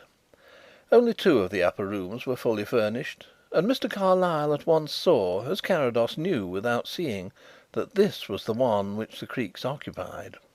"A very pleasant outlook," declared Mr. Carlyle. "Oh, I suppose so," admitted the lady vaguely. The room, in fact, looked over the leafy garden and the road beyond. It had a French window opening on to a small balcony, and to this, under the strange influence that always attracted him to light, Carrados walked. "I expect there is a certain amount of repair needed," he said, after standing there a moment. "I'm afraid there would be," she confessed. "I ask because there is a sheet of metal on the floor here," he continued. "Now that, in an old house, spells dry rot to the wary observer." "My husband said that the rain, which comes in a little under the window, was rotting the boards there," she replied. "He put that down recently. I had not noticed anything myself." It was the first time she had mentioned her husband. Mr. Carlyle pricked up his ears. "Ah, that is a less serious matter," said Carrados. "May I step out on to the balcony?" "Oh yes, if you like to." Then, as he appeared to be fumbling at the catch, "Let me open it for you." But the window was already open, and Carrados, facing the various points of the compass, took in the bearings. "A sunny, sheltered corner," he remarked. "An ideal spot for a deck chair and a book." She shrugged her shoulders half contemptuously. "I dare say," she replied, "but I never use it." "Sometimes, surely," he persisted mildly, "it would be my favourite retreat. But then I was going to say that I'd never even been out on it, but that would not be quite true. It has two uses for me, both equally romantic. I occasionally shake a duster from it, and when my husband returns late without his latchkey he wakes me up and I come out here and drop him mine." Further revelation of Mr. Creake's nocturnal habits was cut off, greatly to Mr. Carlyle's annoyance, by a cough of unmistakable significance from the foot of the stairs. They had heard a trade cart drive up to the gate, a knock at the door, and the heavy-footed woman tramp along the hall. "Excuse me a minute, please," said Mrs. Creake. "Louis," said Carrados in a sharp whisper the moment they were alone, "stand against the door." With extreme plausibility, Mr. Carlyle began to admire a picture so situated that while he was there it was impossible to open the door more than a few inches. From that position he observed his confederate go through the curious procedure of kneeling down on the bedroom floor and for a full minute pressing his ear to the sheet of metal that had already engaged his attention. Then he rose to his feet, nodded, dusted his trousers, and Mr. Carlyle moved to a less equivocal position. "What a beautiful rose tree grows up your balcony," remarked Carrados, stepping into the room as Mrs. Creake returned. "I suppose you're very fond of gardening?" "I detest it," she replied. "But this Gloire, so carefully trained." "Is it?" she replied. "I think my husband was nailing it up recently." By some strange fatality, Carrados's most aimless remarks seemed to involve the absent Mr. Creake. "Do you care to see the garden?" The garden proved to be extensive and neglected.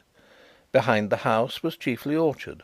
In front, some semblance of order had been kept up. Here it was lawn and shrubbery, and the drive they had walked along. Two things interested Carrados: the soil at the foot of the balcony, which he declared on examination to be particularly suitable for roses, and the fine chestnut tree in the corner by the road. As they walked back to the car, Mr. Carlyle lamented that they had learned so little of Creake's movements. "Perhaps the telegram will tell us something," suggested Carrados. "Read it, Louis." Mr. Carlyle cut open the envelope, glanced at the enclosure, and, in spite of his disappointment, could not restrain a chuckle. "My poor Max," he explained, "you have put yourself to an amount of ingenious trouble for nothing. Creake is evidently taking a few days' holiday, and prudently availed himself of the Meteorological Office forecast before going.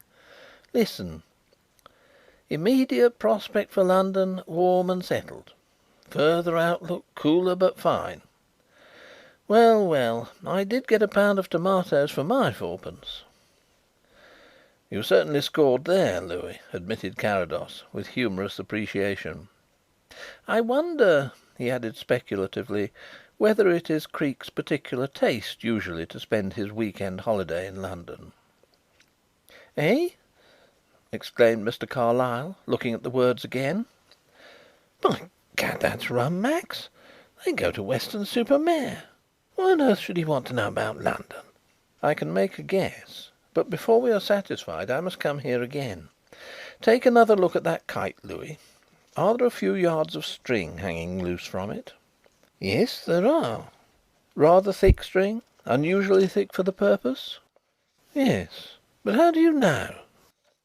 As they drove home again, Carrados explained, and Mr. Carlyle sat aghast, saying incredulously: "Good God, Max, is it possible?" An hour later he was satisfied that it was possible. In reply to his inquiry, someone in his office telephoned him the information that "they" had left Paddington by the 4:30 for Weston. It was more than a week after his introduction to Carrados that Lieutenant Hollyer had a summons to present himself at the Turrets again. He found Mr. Carlyle already there, and the two friends were awaiting his arrival. "I stayed in all day after hearing from you this morning, Mr. Carrados," he said, shaking hands. "When I got your second message I was all ready to walk straight out of the house. That's how I did it in the time. I hope everything's all right." "Excellent," replied Carrados. "You'd better have something before we start. We probably have a long and perhaps exciting night before us." "And certainly a wet one," assented the lieutenant. "It was thundering over Mulling way as I came along." "That's why you're here," said his host. "We are waiting for a certain message before we start, and in the meantime you may as well understand what we expect to happen. As you saw, there is a thunderstorm coming on. The Meteorological Office morning forecast predicted it for the whole of London if conditions remained. That's why I kept you in readiness. Within an hour it is now inevitable that we shall experience a deluge. Here and there damage will be done to trees and buildings. Here and there a person will probably be struck and killed." "Yes." "It is Mr. Creake's intention that his wife should be among the victims." "I don't exactly follow," said Hollyer, looking from one man to the other. "I quite admit that Creake would be immensely relieved if such a thing did happen, but the chance is surely an absurdly remote one." "Yet, unless we intervene, it is precisely what a coroner's jury will decide has happened. Do you know whether your brother-in-law has any practical knowledge of electricity, Mr. Hollyer?" "I cannot say. He was so reserved, and we really knew so little of him." "Yet in 1896 an Austin Creake contributed an article on alternating currents to the American Scientific World. That would argue a fairly intimate acquaintanceship." "But do you mean he's going to direct a flash of lightning?" "Only into the minds of the doctor who conducts the post mortem and the coroner. This storm, the opportunity for which he has been waiting for weeks, is merely the cloak to his act. The weapon which he has planned to use, scarcely less powerful than lightning but much more tractable, is the high voltage current of electricity that flows along the tram wire at his gate." "Oh!" exclaimed Lieutenant Hollyer, as a sudden revelation struck him. "Some time between 11 o'clock to night About the hour when your sister goes to bed, and 1:30 in the morning, the time up to which he can rely on the current, Creake will throw a stone up at the balcony window. Most of his preparation has long been made. It only remains for him to connect up a short length to the window handle and a longer one at the other end to tap the live wire. That done, he will wake his wife in the way that I have said. The moment she moves the catch of the window, and he has carefully filed its parts to ensure perfect contact, she will be electrocuted as effectually as if she sat in the executioner's chair in Sing Sing prison." "But what are we doing here?" exclaimed Hollyer, starting to his feet, pale and horrified. "It is past 10 now, and anything may happen." "Quite natural, Mr. Hollyer," said Carrados reassuringly. "But you need have no anxiety. Creake is being watched, the house is being watched, and your sister is as safe as if she slept to-night in Windsor Castle. Be assured that whatever happens he will not be allowed to complete his scheme. But it is desirable to let him implicate himself to the fullest limit. Your brother-in-law, Mr. Hollyer, is a man with a peculiar capacity for taking pains." "He's a damned cold-blooded scoundrel!" exclaimed the young officer fiercely. "When I think of Millicent 5 years ago—" "Well, for that matter, an enlightened nation has decided that electrocution is the most humane way of removing its superfluous citizens," suggested Carrados mildly. "He is certainly an ingenious-minded gentleman. It is his misfortune that in Mr. Carlyle he was fated to be opposed by an even subtler brain." No, really, Max," protested the embarrassed gentleman. "Mr. Hollyer will be able to judge for himself when I tell him that it was Mr. Carlyle who first drew attention to the significance of the abandoned kite," insisted Carrados firmly. "Then, of course, its object became plain to me, as indeed to anyone. For 10 minutes, perhaps, a wire must be carried from the overhead line to the chestnut tree. Creake has everything in his favour, but it is just within possibility that the driver of an inopportune train might notice the appendage. What of that? Why, for more than a week he has seen a derelict kite with its yards of trailing string hanging in the tree. A very calculating mind, Mr. Hollyer. It would be interesting to know what line of action Mr. Creake has mapped out for himself afterwards. I expect he has half a dozen artistic little touches up his sleeve. Possibly he would merely singe his wife's hair, burn her feet with a red-hot poker, shiver the glass of the French window, and be content with that to let well alone. You see, lightning is so varied in its effects that whatever he did or did not do would be right. He is in the impregnable position of the body showing all the symptoms of death by a lightning shock, and nothing else but lightning to account for it. A dilated eye, heart contracted in systole, bloodless lungs shrunk to a third the normal weight, and all the rest of it. When he has removed a few outward traces of his work, Creake might quite safely discover his dead wife and rush off for the nearest doctor. Or he may have decided to arrange a convincing alibi and creep away, leaving the discovery to another. We shall never know. He will make no confession." "I wish it was well over," admitted Hollyer. "I'm not particularly jumpy, but this gives me a touch of the creeps." 3 more hours at the worst, Lieutenant," said Carrados cheerfully. "Aha! Something is coming through now." He went to the telephone and received a message from one quarter, then made another connection and talked for a few minutes with someone else. "Everything working smoothly," he remarked between times over his shoulder. "Your sister has gone to bed, Mr. Hollyer." Then he turned to the house telephone and distributed his orders. "So we," he concluded, "must get up." By the time they were ready, a large closed motor car was waiting. The lieutenant thought he recognised Parkinson in the well-swathed form beside the driver, but there was no temptation to linger for a second on the steps.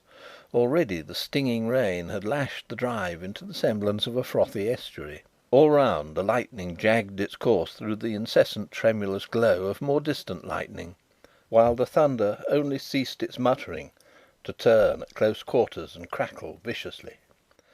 "One of the few things I regret missing," remarked Carrados tranquilly, "but I hear a good deal of colour in it."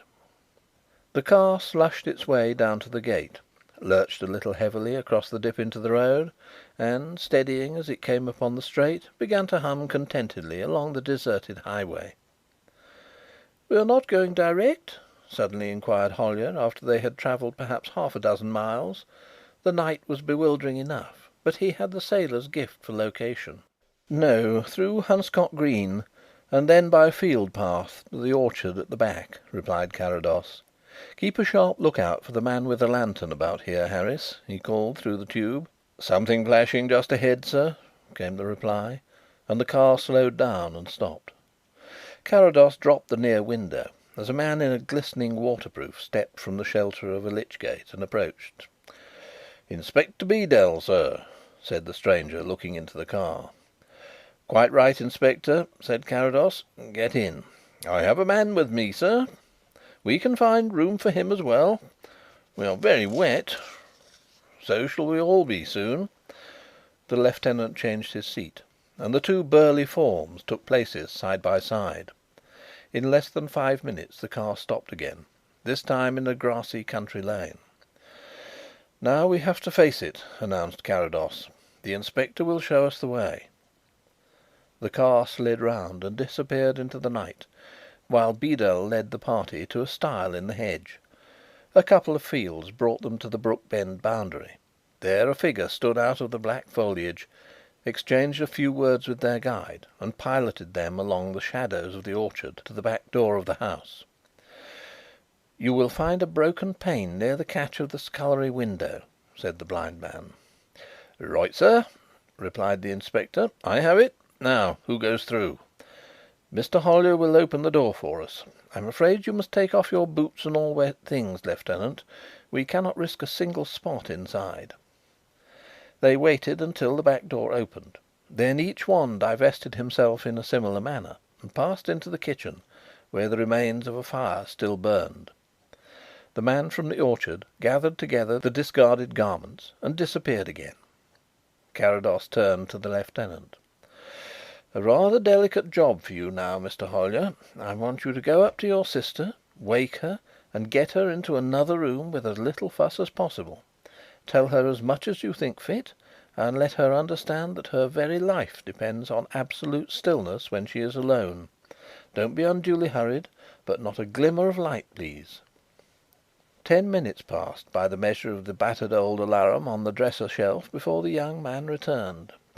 "I've had rather a time of it," he reported with a nervous laugh, "but I think it'll be quite all right now. She's in the spare room."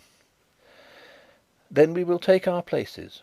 You and Parkinson come with me to the bedroom. Inspector, you have your own arrangements. Mr. Carlyle will be with you." They dispersed silently about the house. Hollyer glanced apprehensively at the door of the spare room as they passed it, but within was as quiet as the grave. Their room lay at the other end of the passage. "You may as well take your place in the bed now, Hollyer," directed Carrados when they were inside and the door closed. "Keep well down among the clothes.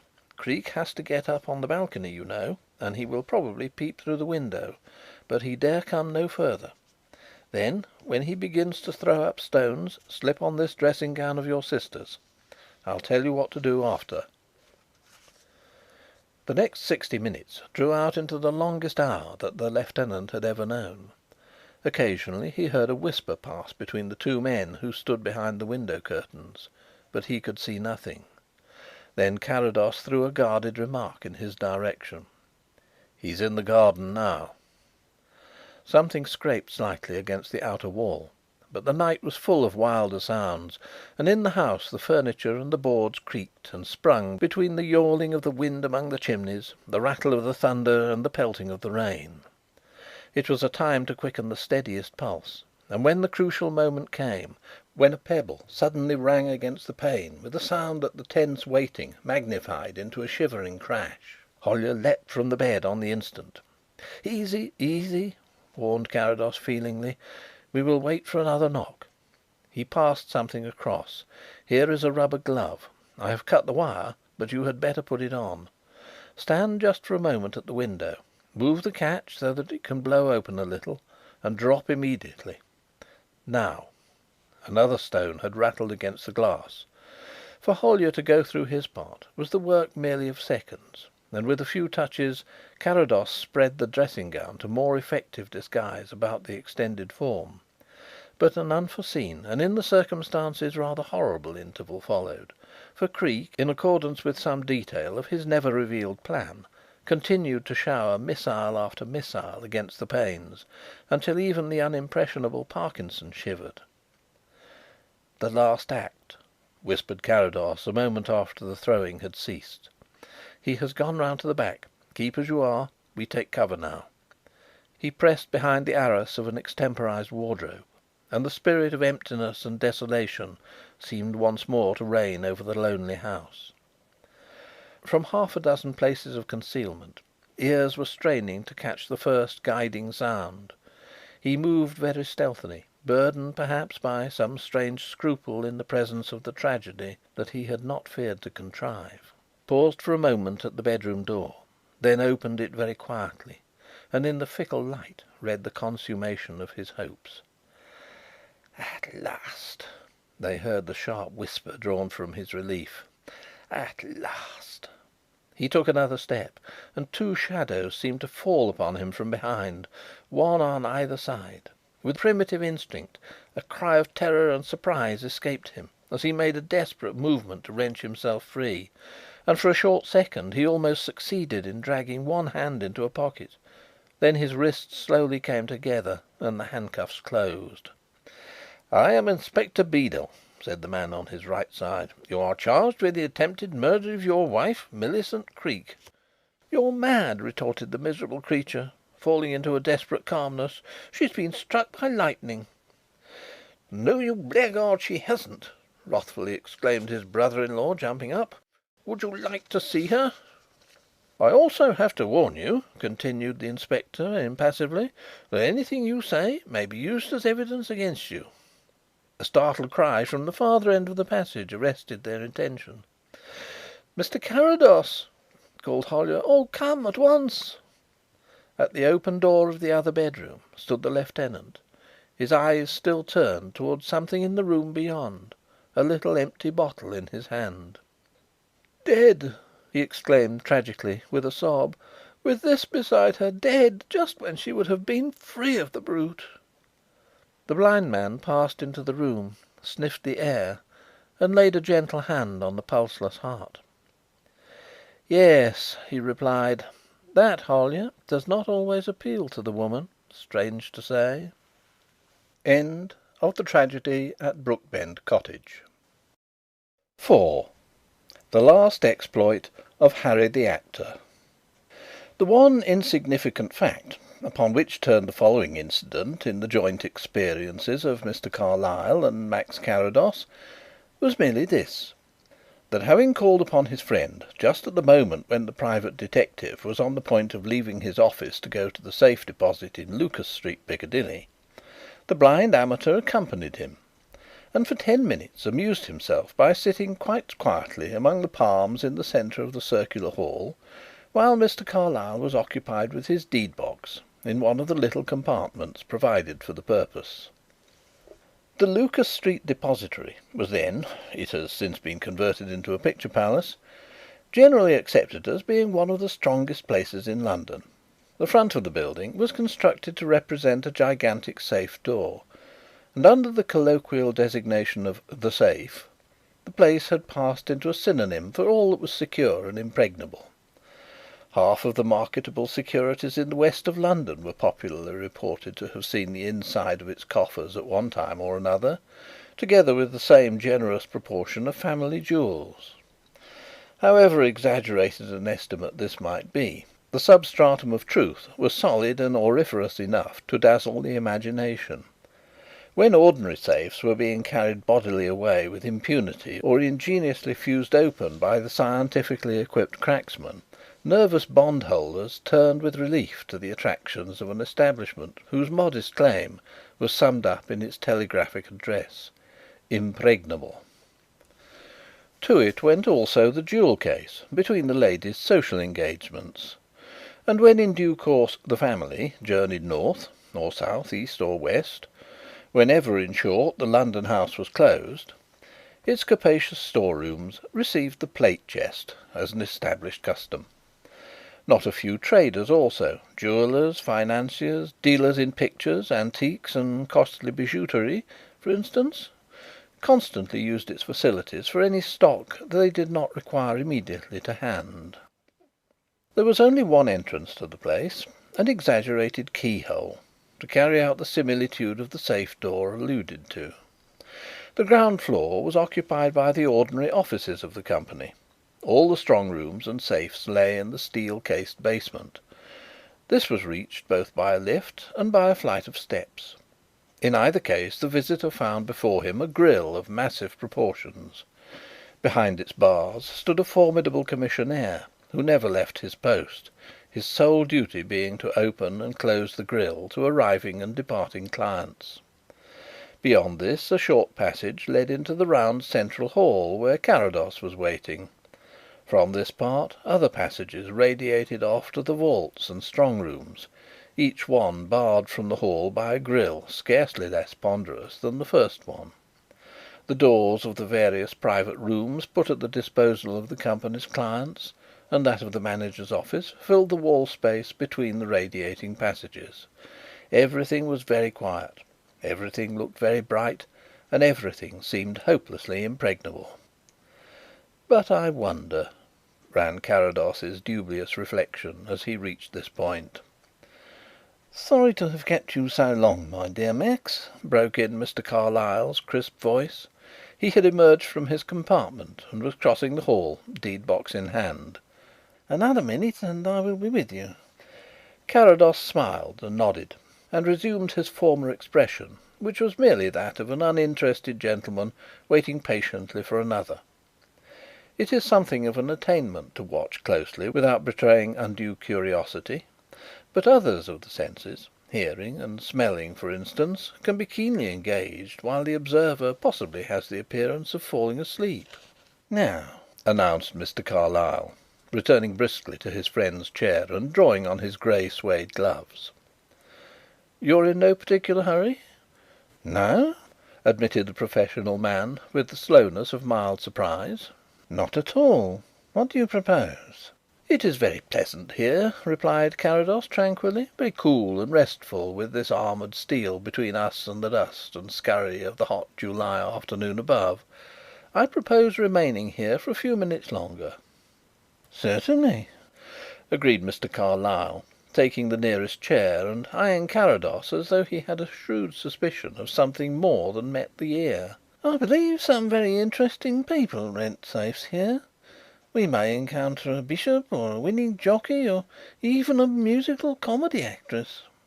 Unfortunately, it seems to be rather a slack time." "Two men came down while you were in your cubicle," remarked Carrados casually.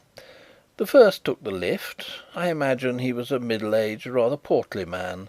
He carried a stick, wore a silk hat and used spectacles for close sight. The other came by the stairway. I infer that he arrived at the top immediately after the lift had gone. He ran down the steps so that the two were admitted at the same time, but the second man, though the more active of the pair, hung back for a moment in the passage, and the portly one was the first to go to his safe." Mr. Carlyle's knowing look expressed, "Go on, my friend, you're coming to something," but he merely contributed an encouraging "Yes." "When you emerged just now, our second man quietly opened the door of his pen a fraction. Doubtless he looked out. Then he closed it as quietly again. You were not his man, Louis." "I am grateful," said Mr. Carlyle expressively. "What next, Max?" "That is all. They're still closeted." Both were silent for a moment. Mr. Carlyle's feeling was one of unconfessed perplexity. So far the incident was utterly trivial in his eyes, but he knew that the trifles which appeared significant to Max had a way of standing out like signposts when the time came to look back over an episode. Carrados's sightless faculties seemed indeed to keep him just a move ahead as the game progressed. "Is there really anything in it, Max?" he asked at length. "Who can say?" replied Carrados. "At least, we may wait to see them go. Those tin deed boxes now. There is one to each safe, I think." "Yes, so I imagine. The practice is to carry the box to your private lair and there unlock it and do your business. Then you lock it up again and take it back to your safe." "Steady, our first man," whispered Carrados hurriedly. "Here, look at this with me." He opened a paper, a prospectus, which he pulled from his pocket, and they affected to study its contents together. "You're about right, my friend," muttered Mr. Carlyle, pointing to a paragraph of assumed interest. "Hat, stick and spectacles. He's a clean-shaven, pink-faced old boy. I believe... Yes, I know the man by sight. He's a bookmaker in a large way, I'm told." "Here comes the other," whispered Carrados. The bookmaker passed across the hall, joined on his way by the manager, whose duty it was to counterlock the safe, and disappeared along one of the passages. The second man sauntered up and down, waiting his turn. Mr. Carlyle reported his movements in an undertone and described him. He was a younger man than the other, of medium height and passably well dressed in a quiet lounge suit, green Alpine hat and brown shoes. By the time the detective had reached his wavy chestnut hair, large and rather ragged moustache and sandy freckled complexion, the first man had completed his business and was leaving the place. "It isn't an exchange lay, at all events," said Mr. Carlyle. "His inner case is only half the size of the other, and couldn't possibly be substituted." "Come up now," said Carrados, rising. "There is nothing more to be learned down here." They requisitioned the lift, and on the steps outside the gigantic keyhole stood for a few minutes discussing an investment, as a couple of trustees or a lawyer and client who were parting there might do. 50 yards away a very large silk hat with a very curly brim marked the progress of the bookmaker towards Piccadilly. The lift in the hall behind them swirled up again, and the gate crashed. The second man walked leisurely out and sauntered away without a backward glance. "He has gone in the opposite direction," exclaimed Mr. Carlyle, rather blankly. "It isn't the lame goat, nor the follow me on, nor even the homely but efficacious sandbag." "What colour were his eyes?" asked Carrados. "Upon my word, I never noticed," admitted the other. "Parkinson would have noticed," was the severe comment. "I am not Parkinson," retorted Mr. Carlyle with asperity. "And strictly as one dear friend to another, Max, permit me to add that while cherishing an unbounded admiration for your remarkable gifts, I have the strongest suspicion that the whole incident is a ridiculous mare's nest, bred in the fantastic imagination of an enthusiastic criminologist." Mr. Carrados received this outburst with the utmost benignity. "Come and have a coffee, Louis," he suggested. "Mehmed's is only a street away." Mehmed proved to be a cosmopolitan gentleman from Mocha, whose shop resembled a house from the outside and an Oriental divan when one was within. A turbaned Arab placed cigarettes and cups of coffee spiced with saffron before the customers, gave salaam and withdrew. "You know, my dear chap," continued Mr. Carlyle, sipping his black coffee and wondering privately whether it was really very good or very bad, "speaking quite seriously, the one fishy detail, our ginger friend's watching for the other to leave, may be open to a dozen very innocent explanations." "So innocent that tomorrow I intend taking a safe myself." "You think that everything is all right?" "On the contrary, I am convinced that something is very wrong." "Then why—" "I shall keep nothing there, but it will give me the entrée. I should advise you, Louis, in the first place, to empty your safe with all possible speed, and in the second, to leave your business card on the manager." Mr. Carlyle pushed his cup away, convinced now that the coffee was really very bad. "But, my dear Max, the safe is impregnable." "When I was in the States 3 years ago, the head porter at one hotel took pains to impress on me that the building was absolutely fireproof. I at once had my things taken off to another hotel. 2 weeks later the first place was burnt out. It was fireproof, I believe, but of course the furniture and the fittings were not, and the walls gave way." "Very ingenious," admitted Mr. Carlyle. "But why did you really go? You know you can't humbug me with your superhuman sixth sense, my friend." Carrados smiled pleasantly, thereby encouraging the watchful attendant to draw near and replenish their tiny cups. "Perhaps," replied the blind man, "because so many careless people were satisfied that it was fireproof." "Aha! There you are. The greater the confidence, the greater the risk. But only if your self-confidence results in carelessness. Now, do you know how this place is secured, Max?" "I am told that they lock the door at night," replied Carrados, with bland malice. "And hide the key under the mat to be ready for the first arrival in the morning," crowed Mr. Carlyle in the same playful spirit. "Dear old chap. Well, let me tell you " "That force is out of the question? Quite so," admitted his friend. "That simplifies the argument. Let us consider fraud. There again the precautions are so rigid that many people pronounce the forms a nuisance. I confess that I do not. I regard them as a means of protecting my own property, and I cheerfully sign my name and give my password, which the manager compares with his record book before he releases the first lock of my safe. The signature is burned before my eyes in a sort of crucible there. The password is of my own choosing, and is written in a book that no one but the manager ever sees, and my key is the sole one in existence." "No duplicate or master key?" "Neither. If a key is lost it takes a skilful mechanic half a day to cut his way in. Then you must remember that clients of a safe deposit are not multitudinous. All are known more or less by sight to the officials there, and a stranger would receive close attention.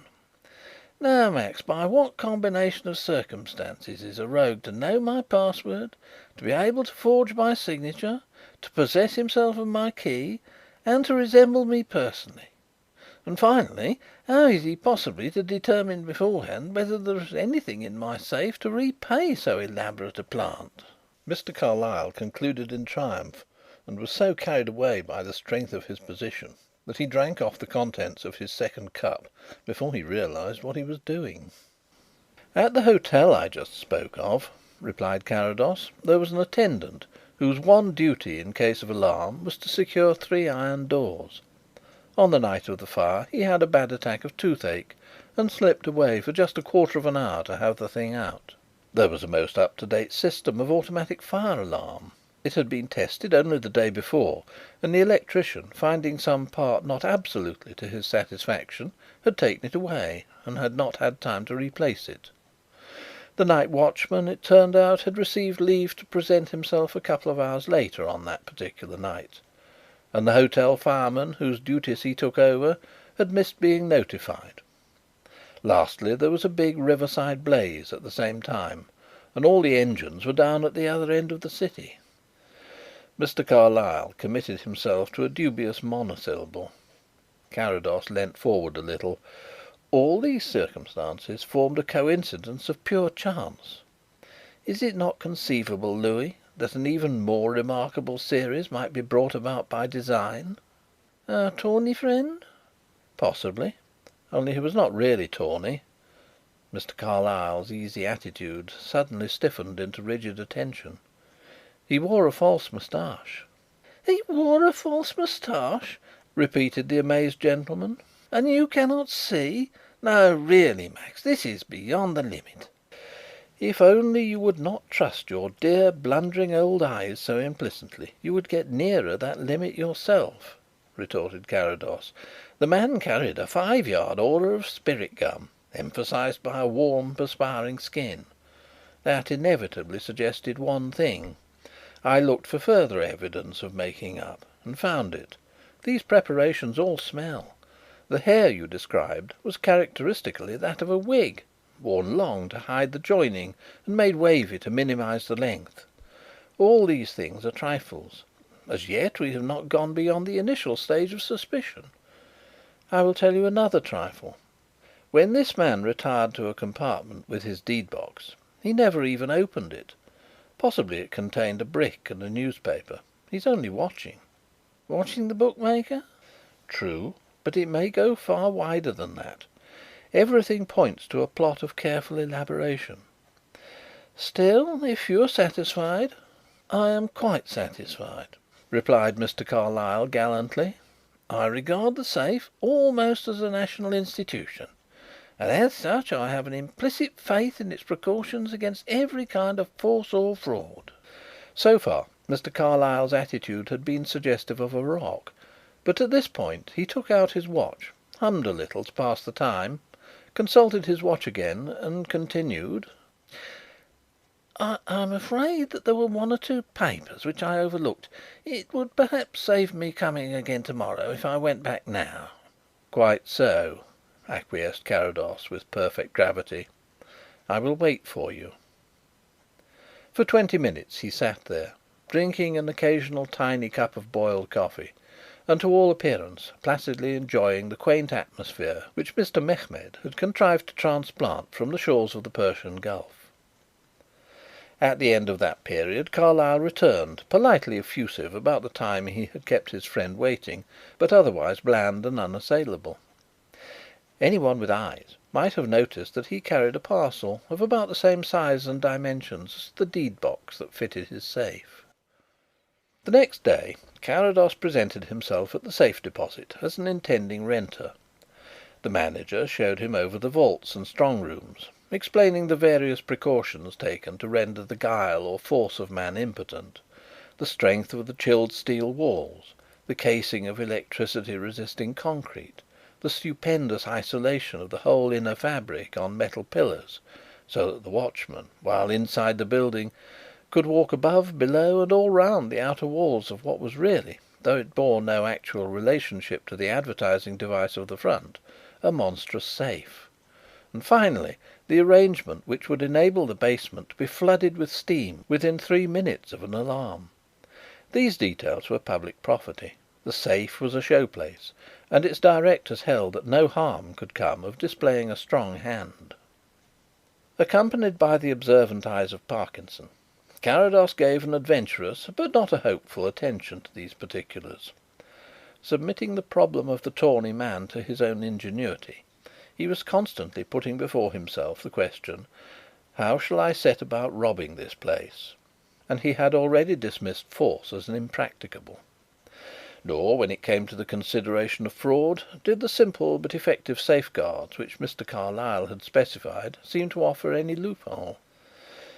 "As I am blind, I may as well sign in the book," he suggested, when the manager passed him a gummed slip for the purpose.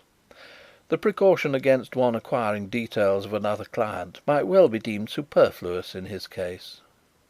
But the manager did not fall into the trap. "It is our invariable rule in all cases, sir," he replied courteously. "What word will you take?" Parkinson, it may be said, had been left in the hall. "Suppose I happen to forget it, how do we proceed?"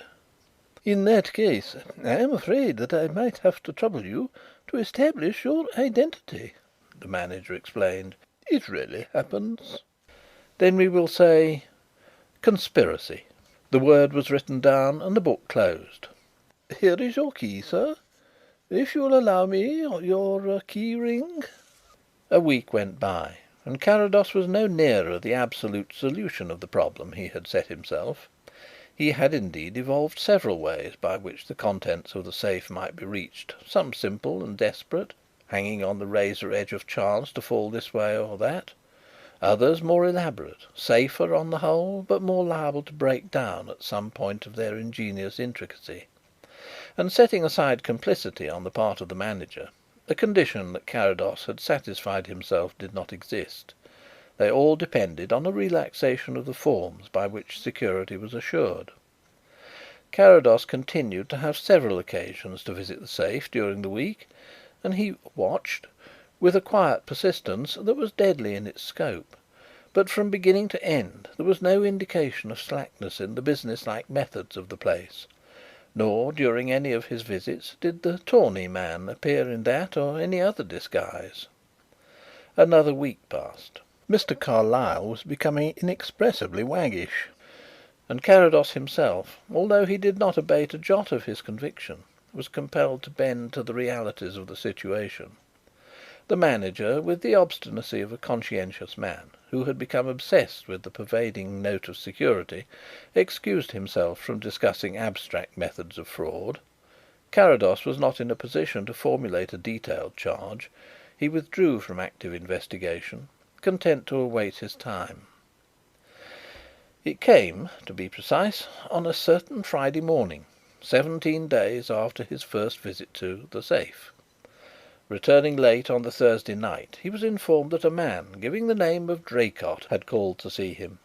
Apparently the matter had been of some importance to the visitor, for he had returned 3 hours later on the chance of finding Mr. Carrados in. Disappointed in this, he had left a note. Carrados cut open the envelope and ran a finger along the following words: "Dear Sir, I have to-day consulted Mr. Louis Carlyle, who thinks that you would like to see me. I will call again in the morning, say at 9 o'clock. If this is too soon, or otherwise inconvenient, I entreat you to leave a message, fixing as early an hour as possible. Yours faithfully, Herbert Draycott. P.S. I should add that I am the renter of a safe at the Lucas Street Depository. H.D." A description of Mr. Draycott made it clear that he was not the West End bookmaker. The caller, the servant explained, was a thin, wiry, keen-faced man. Carrados felt agreeably interested in this development, which seemed to justify his suspicion of a plot. At 5 minutes to 9 the next morning, Mr. Draycott again presented himself. "Very good of you to see me so soon, sir," he apologised, on Carrados at once receiving him. "I don't know much of English ways. I'm Australian, and I was afraid I might be too early." "You could have made it a couple of hours earlier, as far as I am concerned," replied Carrados. "Or you either, for that matter, I imagine," he added, "for I don't think that you slept much last night." "I didn't sleep at all last night," corrected Mr. Draycott. "But it's strange you should have seen that. I understood from Mr. Carlyle that you excuse me if I'm mistaken, sir, but I understood that you were blind." Carrados laughed his admission lightly. "Oh yes," he said, "but never mind that. What's the trouble?" "I'm afraid it means more than just trouble for me, Mr. Carrados." The man had steady, half-closed eyes, with the suggestion of depth which one notices in the eyes of those whose business it is to look out over great expanses of land or water. They were turned towards Carrados's face, with quiet resignation in their frankness now. "I'm afraid it spells disaster. I'm a working engineer from the Mount Magdalena district of Coolgardie. I don't want to take up your time with outside details, so I'll only say that about 2 years ago I had an opportunity of acquiring a share in a very promising claim. Gold, you understand, both reef and alluvial. As the work went on, I put more and more into the undertaking. You couldn't call it a venture by that time. The results were good, better than we had dared to expect, but from one cause and another the expenses were terrible. We saw that it was a bigger thing than we had bargained for, and we admitted that we must get outside help." So far Mr. Draycott's narrative had proceeded smoothly enough under the influence of the quiet despair that had come over the man. But at this point a sudden recollection of his position swept him into a frenzy of bitterness. "Ah, what the blazes is the good of going over all this again?" he broke out.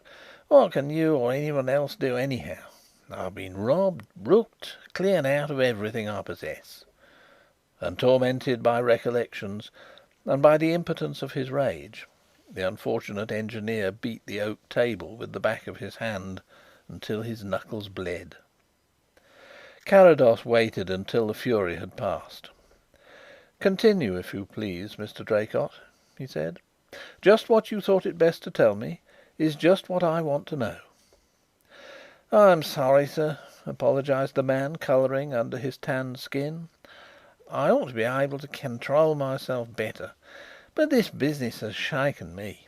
3 times last night I looked down the barrel of my revolver, and 3 times I threw it away.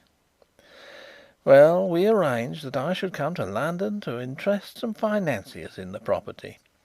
We might have done it locally or in Paris, to be sure, but then, don't you see, they would have wanted to get control. 6 weeks ago I landed here.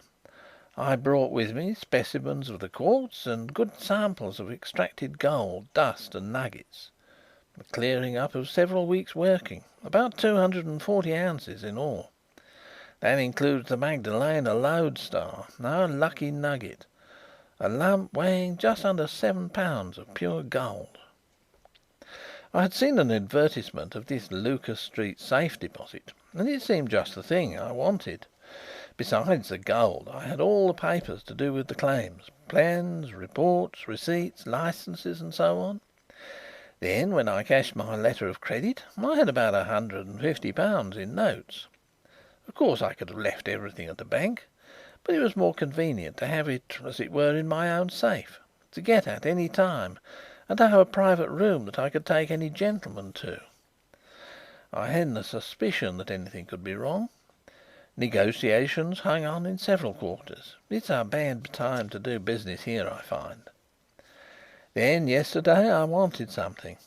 I went to Lucas Street, as I'd done half a dozen times before, opened my safe, and had the inner case carried to a room.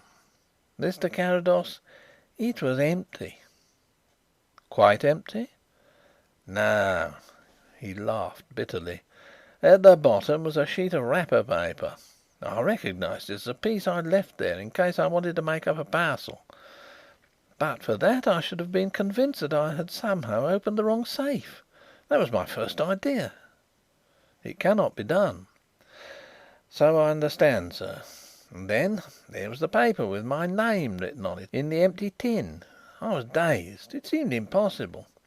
I think I stood there without moving for minutes. It was more like hours. Then I closed the tin box again, took it back, locked up the safe and came out." "Without notifying anything wrong?" "Yes, Mr. Carrados." The steady blue eyes regarded him with pained thoughtfulness. "You see, I reckoned it out in that time that it must be somebody about the place who had done it." "You were wrong," said Carrados. So Mr. Carlyle seemed to think. I only knew that the key had never been out of my possession, and I had told no one of the password. Well, it did come over me rather like cold water down the neck, that there was I alone in the strongest dungeon in London, and not a living soul knew where I was. Possibly a sort of up-to-date Sweeney Todd's. "I'd heard of such things in London," admitted Draycott. "Anyway, I got out. It was a mistake. I see it now. Who's to believe me as it is? Sounds a sort of unlikely tale. And how do they come to pick on me? To know what I had? I don't drink or open my mouth or hell around. It beats me." "They didn't pick on you. You picked on them," replied Carrados. "Never mind how. You'll be believed all right. But as for getting anything back..."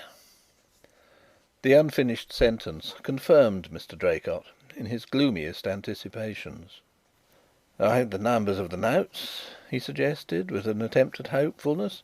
"They can be stopped, I take it?"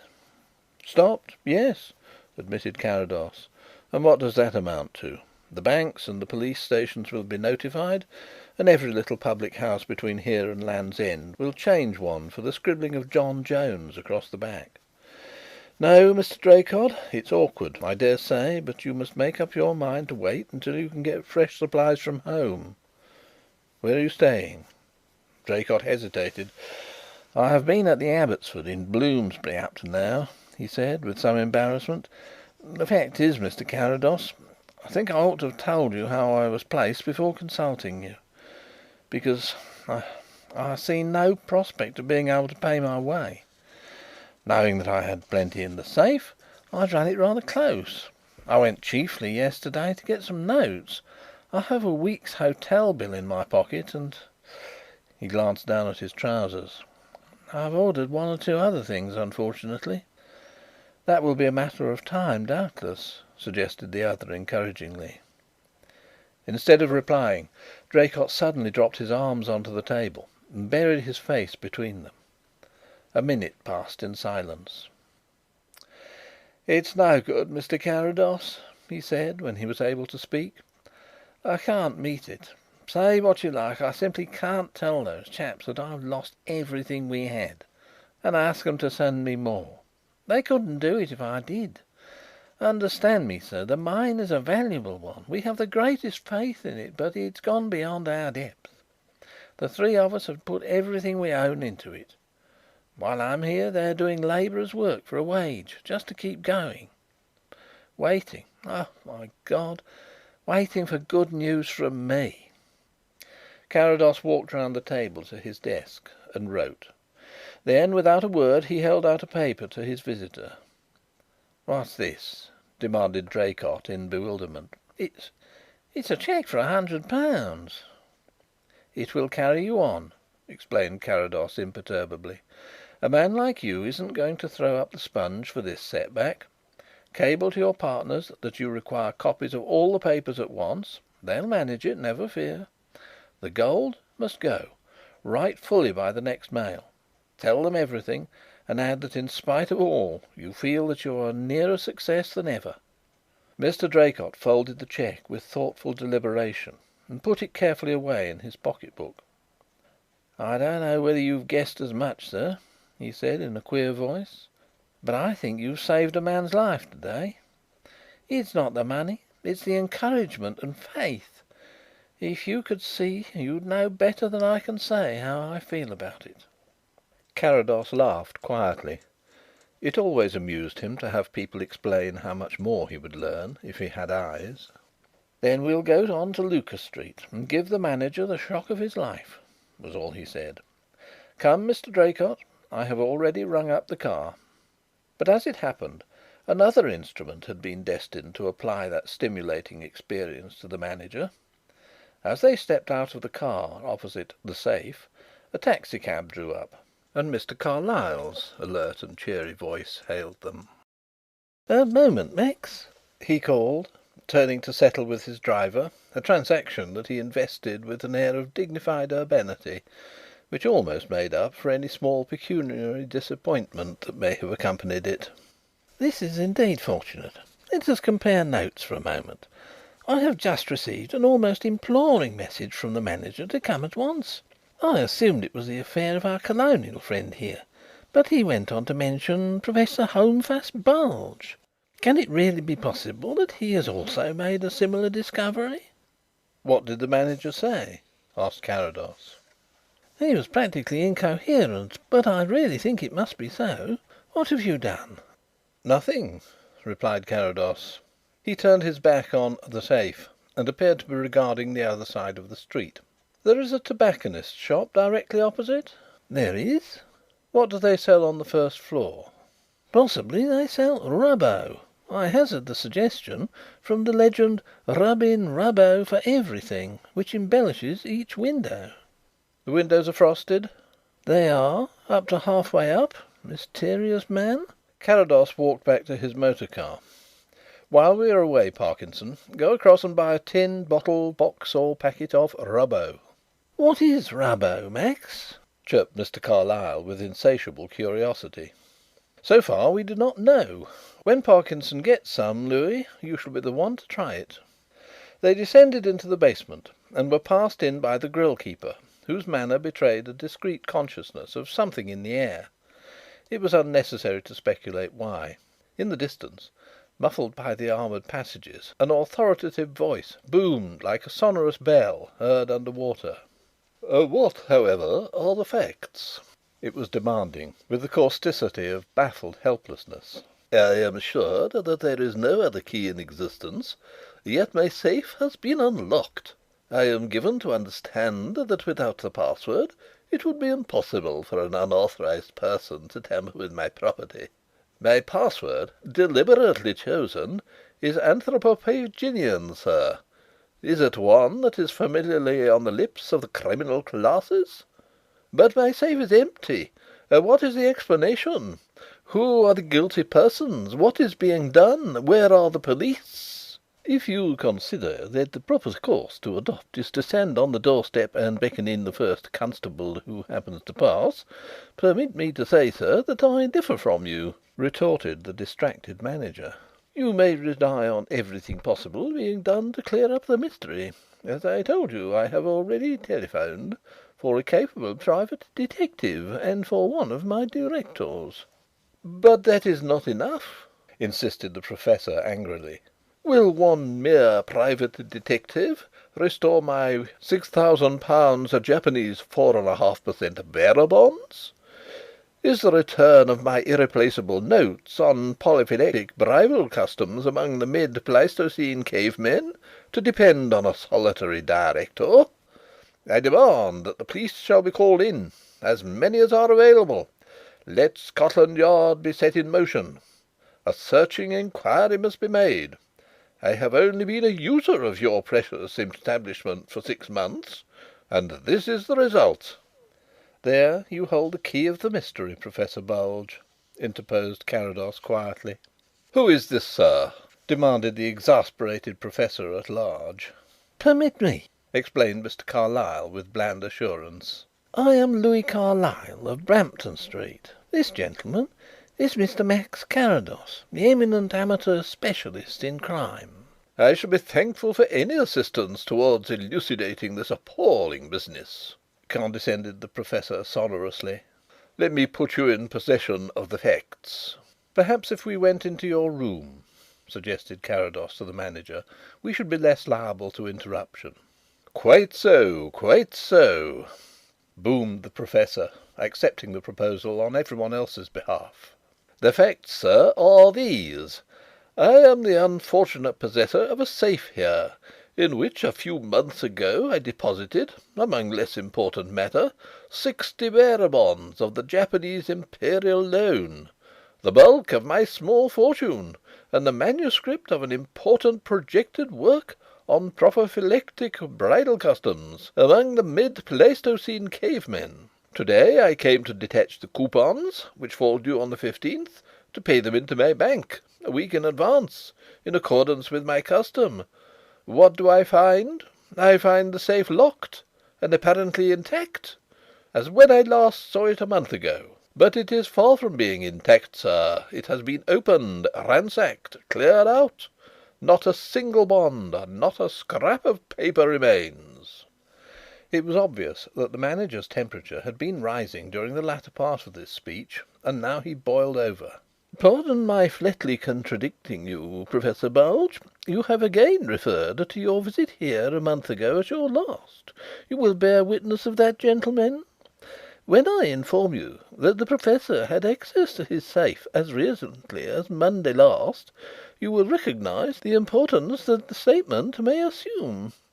The Professor glared across the room like an infuriated animal, the comparison heightened by his notoriously hircine appearance. "How dare you contradict me, sir?" he cried, slapping the table sharply with his open hand. "I was not here on Monday." The manager shrugged his shoulders coldly. "You forget that the attendants also saw you," he remarked. "Can we not trust our own eyes?" "A common assumption, yet not always a strictly reliable one," insinuated Carrados softly. "I cannot be mistaken." "Then can you tell me, without looking, what colour Professor Bulge's eyes are?" There was a curious and expectant silence for a minute. The Professor turned his back on the manager, and the manager passed from thoughtfulness to embarrassment. "I really do not know, Mr. Carrados," he declared loftily at last.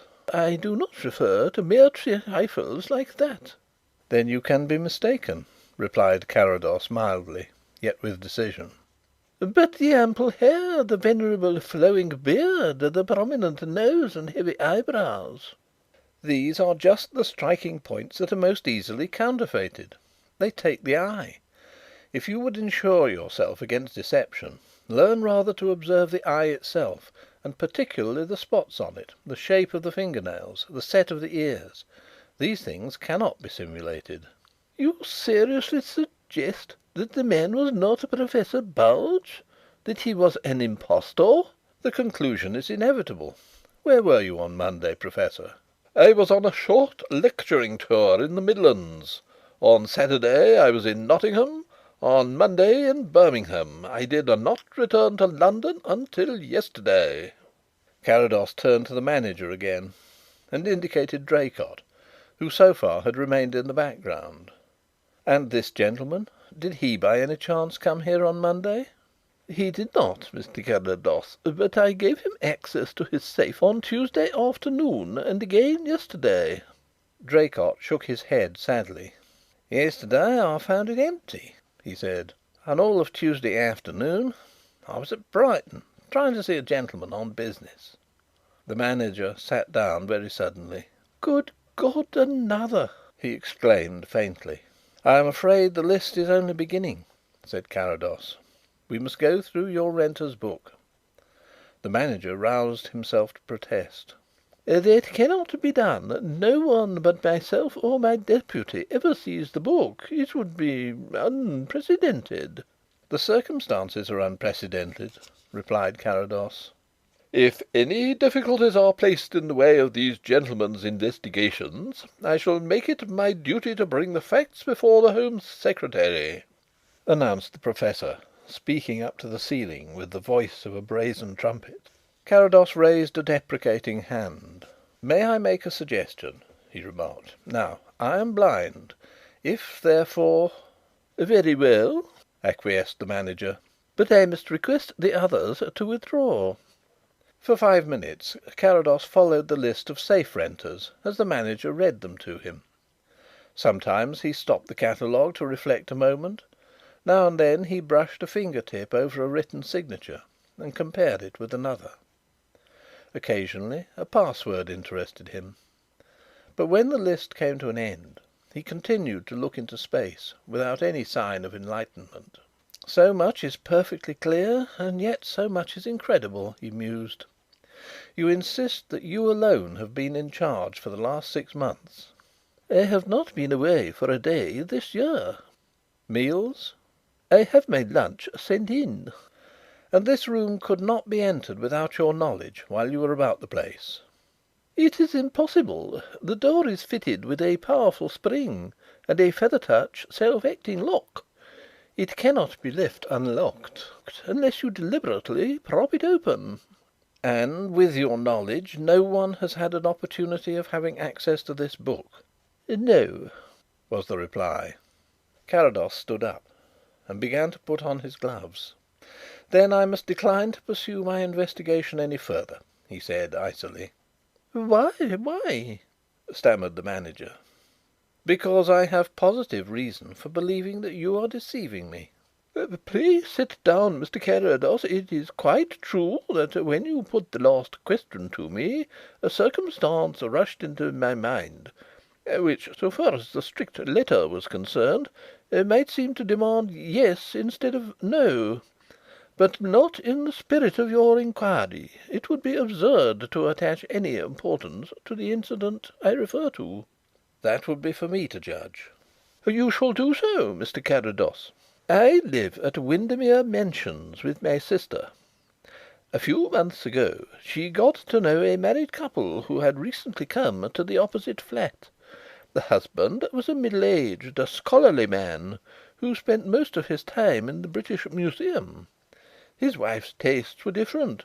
She was much younger, brighter, gayer. A mere girl, in fact. One of the most charming and unaffected I have ever met. My sister Amelia does not readily—" "Stop!" exclaimed Carrados. "A studious, middle-aged man and a charming young wife. Be as brief as possible. If there is any chance it may turn on a matter of minutes at the ports. She came here, of course?" "Accompanied by her husband," replied the manager stiffly. "Mrs. Scott had travelled and she had a hobby of taking photographs wherever she went.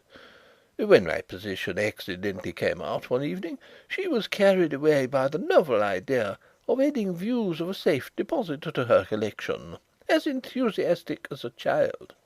There was no reason why she should not. The place has often been taken for advertising purposes." "She came and brought her camera under your very nose?" "I do not know what you mean by 'under my very nose.' She came with her husband one evening, just about closing time.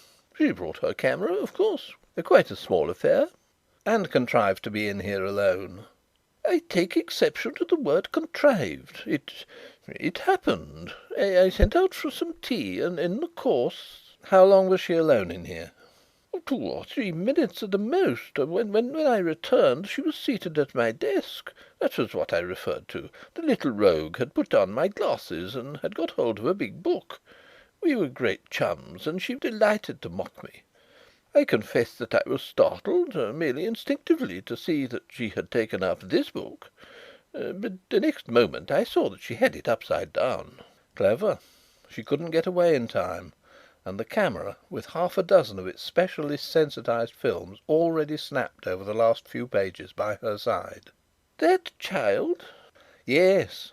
She's 27 and has kicked hats off tall men's heads in every capital from Petersburg to Buenos Aires. Get through to Scotland Yard and ask if Inspector Beadle can come up." The manager breathed heavily through his nose. "To call in the police and publish everything would ruin this establishment. Confidence would be gone. I cannot do it without further authority." "Then the Professor certainly will." "Before you came I rang up the only director who is at present in town, and gave him the facts as they then stood. Possibly he has arrived by this. If you will accompany to the boardroom, we will see." They went up to the floor above, Mr. Carlyle joining them on the way. "Excuse me a moment," said the manager. Parkinson, who had been having an improving conversation with the hall porter on the subject of land values, approached. "I am sorry, sir," he reported, "but I was unable to procure any rubbo. The place appears to be shut up." "That is a pity. Mr. Carlyle had set his heart on it." "Will you come this way, please?" said the manager, reappearing. In the boardroom they found a white-haired old gentleman who had obeyed the manager's behest from a sense of duty, and then remained in a distant corner of the empty room in the hope that he might be overlooked. He was amiably helpless, and appeared to be deeply aware of it. "This is a very sad business, gentlemen," he said in a whispering, confiding voice. "I am informed that you recommend calling in the Scotland Yard authorities. That would be a disastrous course for an institution that depends on the implicit confidence of the public." "It is the only course," replied Carrados.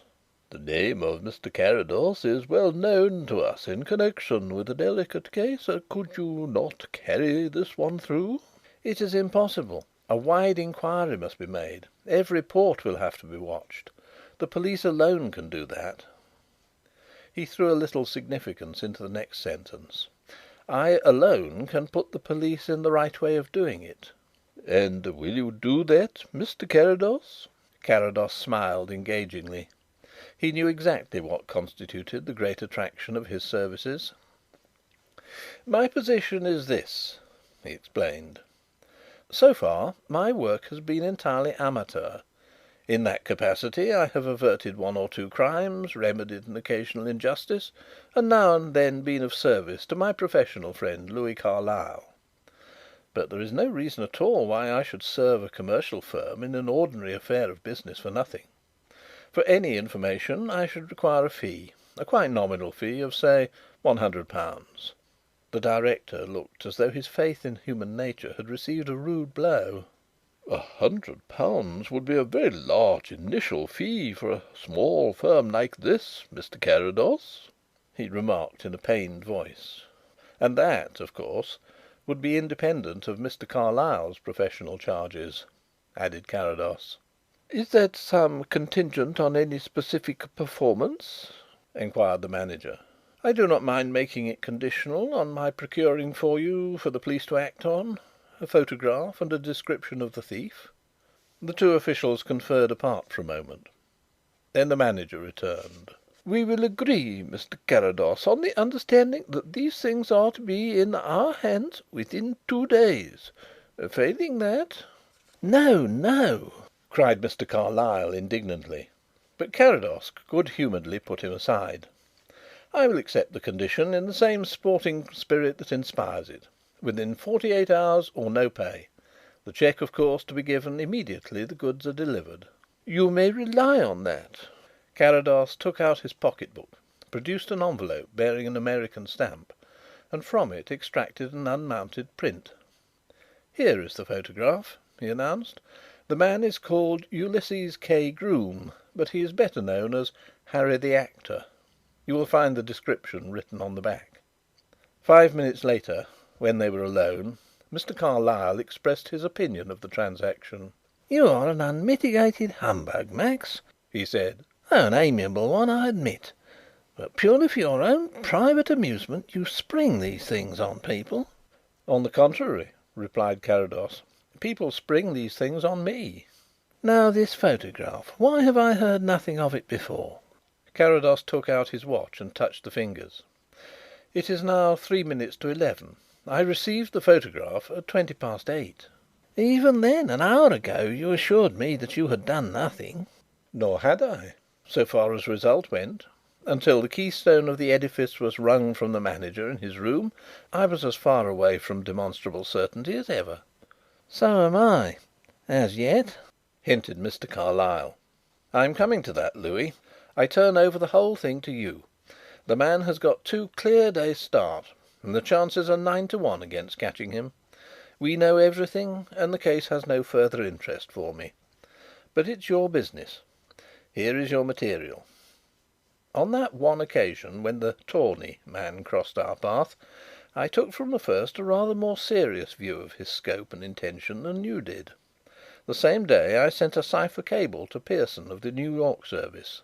I asked for news of any man of such and such a description, merely negative, who was known to have left the States, an educated man, expert in the use of disguises, audacious in his operations, and a specialist in "dry" work among banks and strong rooms.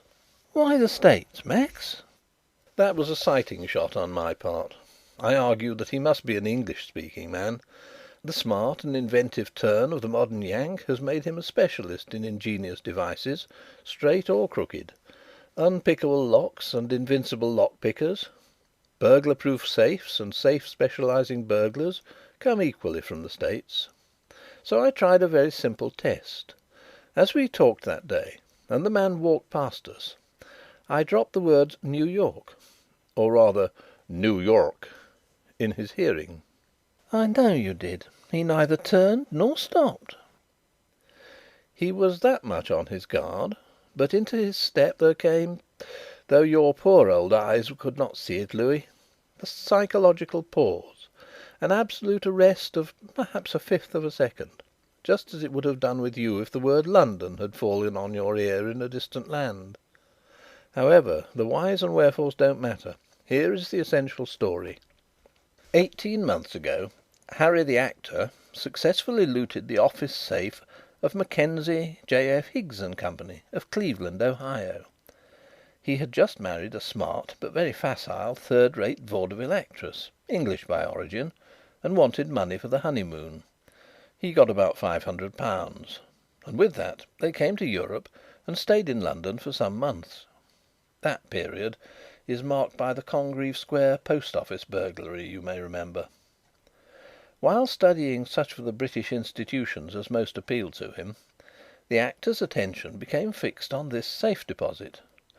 Possibly the implied challenge contained in its telegraphic address grew on him until it became a point of professional honour with him to despoil it.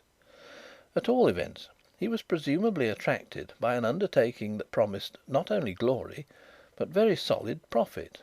The first part of the plot was, to the most skilful criminal impersonator in the States, mere skittles.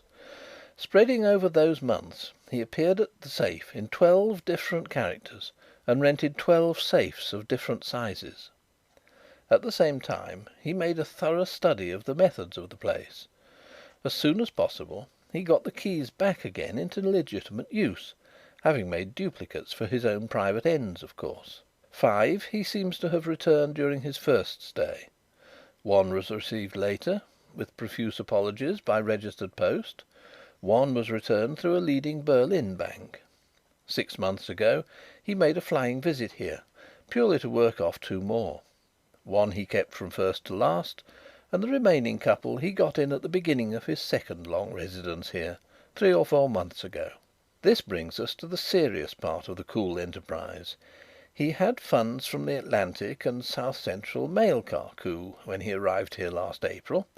He appears to have set up 3 establishments: a home, in the guise of an elderly scholar with a young wife; which of course was next door to our friend the manager, an observation point, over which he plastered the inscription "Rub in Rubbo for everything," as a reason for being, and somewhere else a dressing room, with essential conditions of 2 doors into different streets. About 6 weeks ago he entered the last stage. Mrs. Harry, with quite ridiculous ease, got photographs of the necessary page or two of the record book. I don't doubt that for weeks before then every one who entered the place had been observed, but the photographs linked them up with the actual men into whose hands the actors' old keys had passed, gave their names and addresses, and numbers of their safes, their passwords and their signatures. The rest was easy. Yes, by Jupiter! Mere play for a man like that, agreed Mr. Carlyle, with professional admiration. He could contrive a dozen different occasions for studying the voice and manner and appearance of his victims. How much has he cleared? We can only speculate as yet. I have put my hand on 7 doubtful callers on Monday and Tuesday last. 2 others he had ignored for some reason. The remaining 2 safes had not been allotted. There is one point that raises an interesting speculation. What is that, Max? The actor has one associate, a man known as Billy the Fondant, but beyond that, with the exception of his wife, of course, he does not usually trust anyone. It is plain, however, that at least 7 men must latterly have been kept under close observation. It has occurred to me... Yes, Max? I have wondered whether Harry has enlisted the innocent services of one or other of our private inquiry offices. Scarcely, smiled the professional. It would hardly pass muster. Oh, I don't know. Mrs. Harry, in the character of a jealous wife or a suspicious sweetheart, might reasonably... Mr. Carlyle's smile suddenly faded. By Jupiter! He exclaimed. I remember... Yes, Louis? Prompted Carrados, with laughter in his voice. I remember that I must telephone to a client before Beadle comes, concluded Mr. Carlyle, rising in some haste. At the door he almost ran into the subdued director, who was wringing his hands in helpless protest at a new stroke of calamity. "Mr. Carrados," wailed the poor old gentleman in a tremulous bleat. "Mr. Carrados, there is another now, Sir Benjamin Gump. He insists on seeing me. You will not desert us." "I should have to stay a week," replied Carrados briskly, "and I am off just now. There will be a procession. Mr. Carlyle will support you, I am sure." He nodded good morning straight into the eyes of each, and found his way out with the astonishing certainty of movement that made so many forget his infirmity. Possibly he was not desirous of encountering Draycott's embarrassed gratitude again, for in less than a minute they heard the swirl of his departing car. "Never mind, my dear sir," Mr. Carlyle assured his client with impenetrable complacency. "Never mind. I will remain instead. Perhaps I'd better make myself known to Sir Benjamin at once." The director turned on him the pleading, trustful look of a cornered dormouse. "He is in the basement," he whispered. "I shall be in the boardroom, if necessary." Mr. Carlyle had no difficulty in discovering the centre of interest in the basement. Sir Benjamin was expansive and reserved, bewildered and decisive, long-winded and short-tempered, each in turn and more or less all at once. He had already demanded the attention of the manager, Professor Bulge, Draycott and 2 underlings to his case, and they were now involved in a babble of inutile reiteration. The inquiry agent was at once drawn into a circle of interrogation that he did his best to satisfy impressively, while himself learning the new facts. The latest development was sufficiently astonishing. Less than an hour before, Sir Benjamin had received a parcel by district messenger. It contained a jewel case, which ought at that moment to have been securely reposing in one of the deposit safes. Hastily snatching it open, the recipient's incredible forebodings were realised.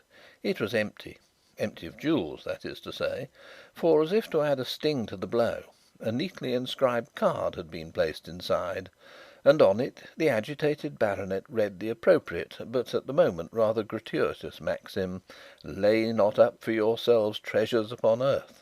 The card was passed round, and all eyes demanded the expert's pronouncement. where moth and rust doth corrupt, and where thieves break through and steal. Read Mr. Carlyle with weight. This is a most important clue, Sir Benjamin." "Hi, what's that?" exclaimed a voice from the other side of the hall. "Why, damme if I don't believe you've got another. Look at that, gentlemen, look at that. What's on, I say? Here, now, come, give me my safe. I want to know where I am." It was the bookmaker, who strode tempestuously in among them, flourishing before their faces a replica of the card that was in Mr. Carlyle's hand. "Well, upon my soul, this is most extraordinary," exclaimed that gentleman, comparing the two. "You have just received this, Mr. Burge, isn't it?" "That's right. Burge. Iceberg on the course. Thank the Lord Harry I can take my losses coolly enough. But this is a facer. Put into my hand half an hour ago, inside an envelope that ought to be here, and as safe as the Bank of England. What's the game, I say? Here, Johnny, hurry up and let me into my safe." Discipline and method had for the moment gone by the board. There was no suggestion of the boasted safeguards of the establishment. The manager added his voice to that of the client, and when the attendant did not at once appear, he called again. "John, come and give Mr. Burge access to his safe at once." "All right, sir," pleaded the harassed key attendant, hurrying up with the burden of his own distraction. "There's a silly fad going what thinks this is a left luggage office, so far as I can make out. A foreigner." "Never mind that now," replied the manager severely. "Mr. Burge's safe is number 01724. The attendant and Mr. Burge went off together down one of the brilliant colonnaded vistas. One or two of the others who had caught the words glanced across, and became aware of a strange figure that was drifting indecisively towards them. He was obviously an elderly German tourist, of a pronounced type, long-haired, spectacles, outrageously garbed, and involved in the mental abstraction of his philosophical race. One hand was occupied with the manipulation of a pipe as markedly Teutonic as its owner. The other grasped a carpet bag that would have ensured an opening laugh to any low comedian. Quite impervious to the preoccupation of the group, the German made his way up to them and picked out the manager. "This was a safe deposit, nicht wahr?" "Quite so," acquiesced the manager loftily. "But just now—" "Your fellow has a dense comprehension." The eyes behind the clumsy glasses wrinkled to a ponderous humour. "He forgot his own business. And now, this good bag—" Brought into fuller prominence, the carpet bag revealed further details of its overburdened proportions. At one end a flannel shirt cuff protruded in limp dejection. At the other, an ancient collar, with the grotesque attachment known as a dickey, asserted its presence. No wonder the manager frowned his annoyance. The safe was low enough in repute among its patrons at that moment, without any burlesque interlude to its tragic hour. Yes, yes," he whispered, attempting to lead the would-be depositor away. "But you are under a mistake. This is not—" "It was a safe deposit. Good, mein bag. Ever deposit him in safety till the time of my train. Ja?" "Nein, nein," almost hissed the agonised official. "Go away, sir, go away. It isn't a cloak-room. John, let this gentleman out." The attendant and Mr. Burge were returning from their quest. The inner box had been opened, and there was no need to ask the result. The bookmaker was shaking his head like a baffled bull. "Gone. No effects," he shouted across the hall. "Lifted from the safe by crumb." To those who knew nothing of the method and operation of the fraud, it seemed as if the financial security of the capital was tottering. An amazed silence fell, and in it they heard the great grilled door of the basement clang on the inopportune foreigner's departure. But as if it was impossible to stand still on that morning of dire happenings, he was immediately succeeded by a dapper, keen-faced man in severe clerical attire, who had been let in as the intruder passed out. "Canon Petersham!" exclaimed the Professor, going forward to greet him. "My dear Professor Bulge," reciprocated the Canon. "are you here? A most disquieting thing has happened to me. I must have my safe at once." He divided his attention between the manager and the Professor as he monopolised them both. "A most disquieting and outrageous circumstance. My safe, please. Yes, yes, a Reverend Henry Noakes Petersham. I have just received by hand a box. A small box of no value, but one I thought, yes, I am convinced that it was the one. A box that was used to contain certain valuables of family interest, which should at this moment be in my safe here, number 7436. Very likely, very likely. Yes, here is my key. But not content with the disconcerting effect of that, Professor, the box contained, and I protest that it's a most unseemly thing to quote any text from the Bible in this way to a clergyman of my position. Well, here it is. Lay not up for yourselves treasures upon earth. Why, I have a dozen sermons of my own in my desk now on that very verse. I am particularly partial to the very needful lesson that it teaches, and to apply it to me, it's monstrous." "Number 7436, John," ordered the manager with weary resignation. The attendant again led the way towards another armour-plated aisle. Smartly turning a corner, he stumbled over something, bit a profane exclamation in two, and looked back. "It's that blooming foreigner's old bag again," he explained across the place in an aggrieved apology. "He left it here after all." "Take it upstairs and throw it out when you've finished," said the manager shortly. "Here, wait a minute," pondered John in absent-minded familiarity. "Wait a minute. This is funny go. There's a label on that wasn't there before. 'Why not look inside?'" "Why not look inside?" repeated someone. "That's what it says." There was another puzzled silence. All were arrested by some intangible suggestion of a deeper mystery than they had yet touched. One by one they began to cross the hall with the conscious air of men who were not curious, but thought they might as well see. "Why, curse my crumpet!" suddenly exploded Mr. Berge, "if that ain't the same writing as these texts!" "By Gad, but I believe you're right," assented Mr. Carlyle. "Well, why not look inside?" The attendant, from his stooping posture, took the verdict of the ring of faces, and in a trice tugged open the buckles.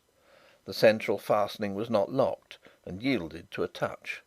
The flannel shirt, the weird collar, and a few other garments in the nature of a top dressing, were flung out, and John's hand plunged deeper. Harry the actor had lived up to his dramatic instinct. Nothing was wrapped up. Nay, the rich booty had been deliberately opened out and displayed, as it were, so that the overturning of the bag, when John the key-bearer, in an access of riotous extravagance, lifted it up, and strewed its contents broadcast on the floor, was like the looting of a smuggler's den, or the realisation of a speculator's dream, or the bursting of an Aladdin's cave, or something incredibly lavish and bizarre. Bank-notes fluttered down and lay about in all directions. Relays of sovereigns rolled away like so much dross. Bonds and scrip for thousands and tens of thousands of pounds clogged the downpouring stream of jewellery and unset gems. A yellow stone, the size of a 4-pound weight and twice as heavy, dropped plump upon the canon's shoes and sent him hopping and grimacing to the wall. A ruby-hilted kriss cut across the manager's wrist as he strove to arrest the splendid rout. Still the miraculous cornucopia deluged the ground with its pattering, ringing, bumping, crinkling, rolling, fluttering produce, until, like the final tableau of some spectacular ballet, it ended with a golden rain that masked the details of the heap between a glittering veil of yellow sand. "My dust!" gasped Draycott. "My fivers, by golly!" ejaculated the bookmaker, initiating a plunge among the spoil.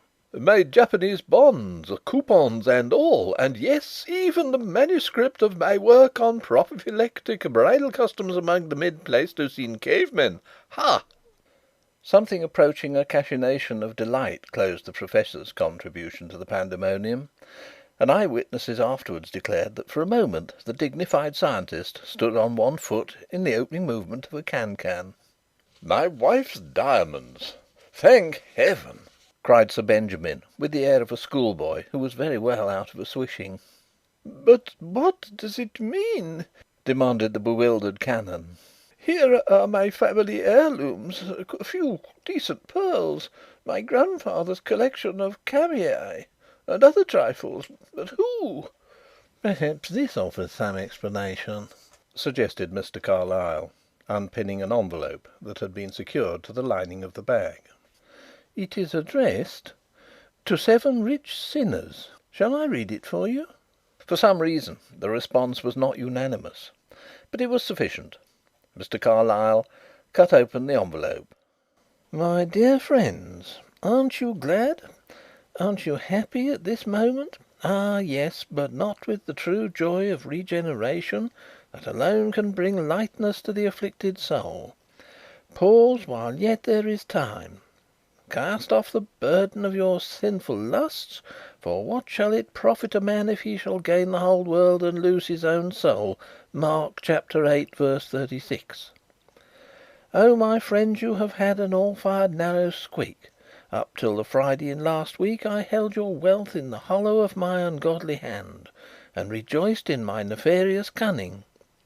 But on that day I, with my guilty female accomplice, stood listening with worldly amusement to the testimony of a converted brother at a meeting of the Salvation Army on Clapham Common. The gospel light suddenly shone into our rebellious souls, and then and there we found salvation. Hallelujah! What we have done to complete the unrighteous scheme upon which we had laboured for months has only been for your own good, dear friends that you are, though as yet divided from us by your carnal lusts. Let this be a lesson to you. Sell all that you have and give it to the poor, through the organisation of the Salvation Army by preference, and thereby lay up for yourselves treasures where neither moth nor rust doth corrupt, and where thieves do not break through and steal. Matthew chapter 6, verse 20. Yours in good works, Private Henry the Salvationist. P.S. In haste, I may as well inform you that no crib is really uncrackable, though the Cyrus J. Coy Company's safe deposit on West 24th Street, New York, comes nearest to the Colonel, and even that I could work to the bare rock if I took hold of the job with both hands. That is to say, I could have done in my sinful days. As for you, I should recommend you to change your TA to Peanut. UKG." "There sounds a streak of the old Adam in that postscript, Mr. Carlyle," whispered Inspector Beedel, who had just arrived in time to hear the letter read. End of The Last Exploit of Harry the Actor. The last of 4 Max Carrados Detective Stories by Ernest Bramah.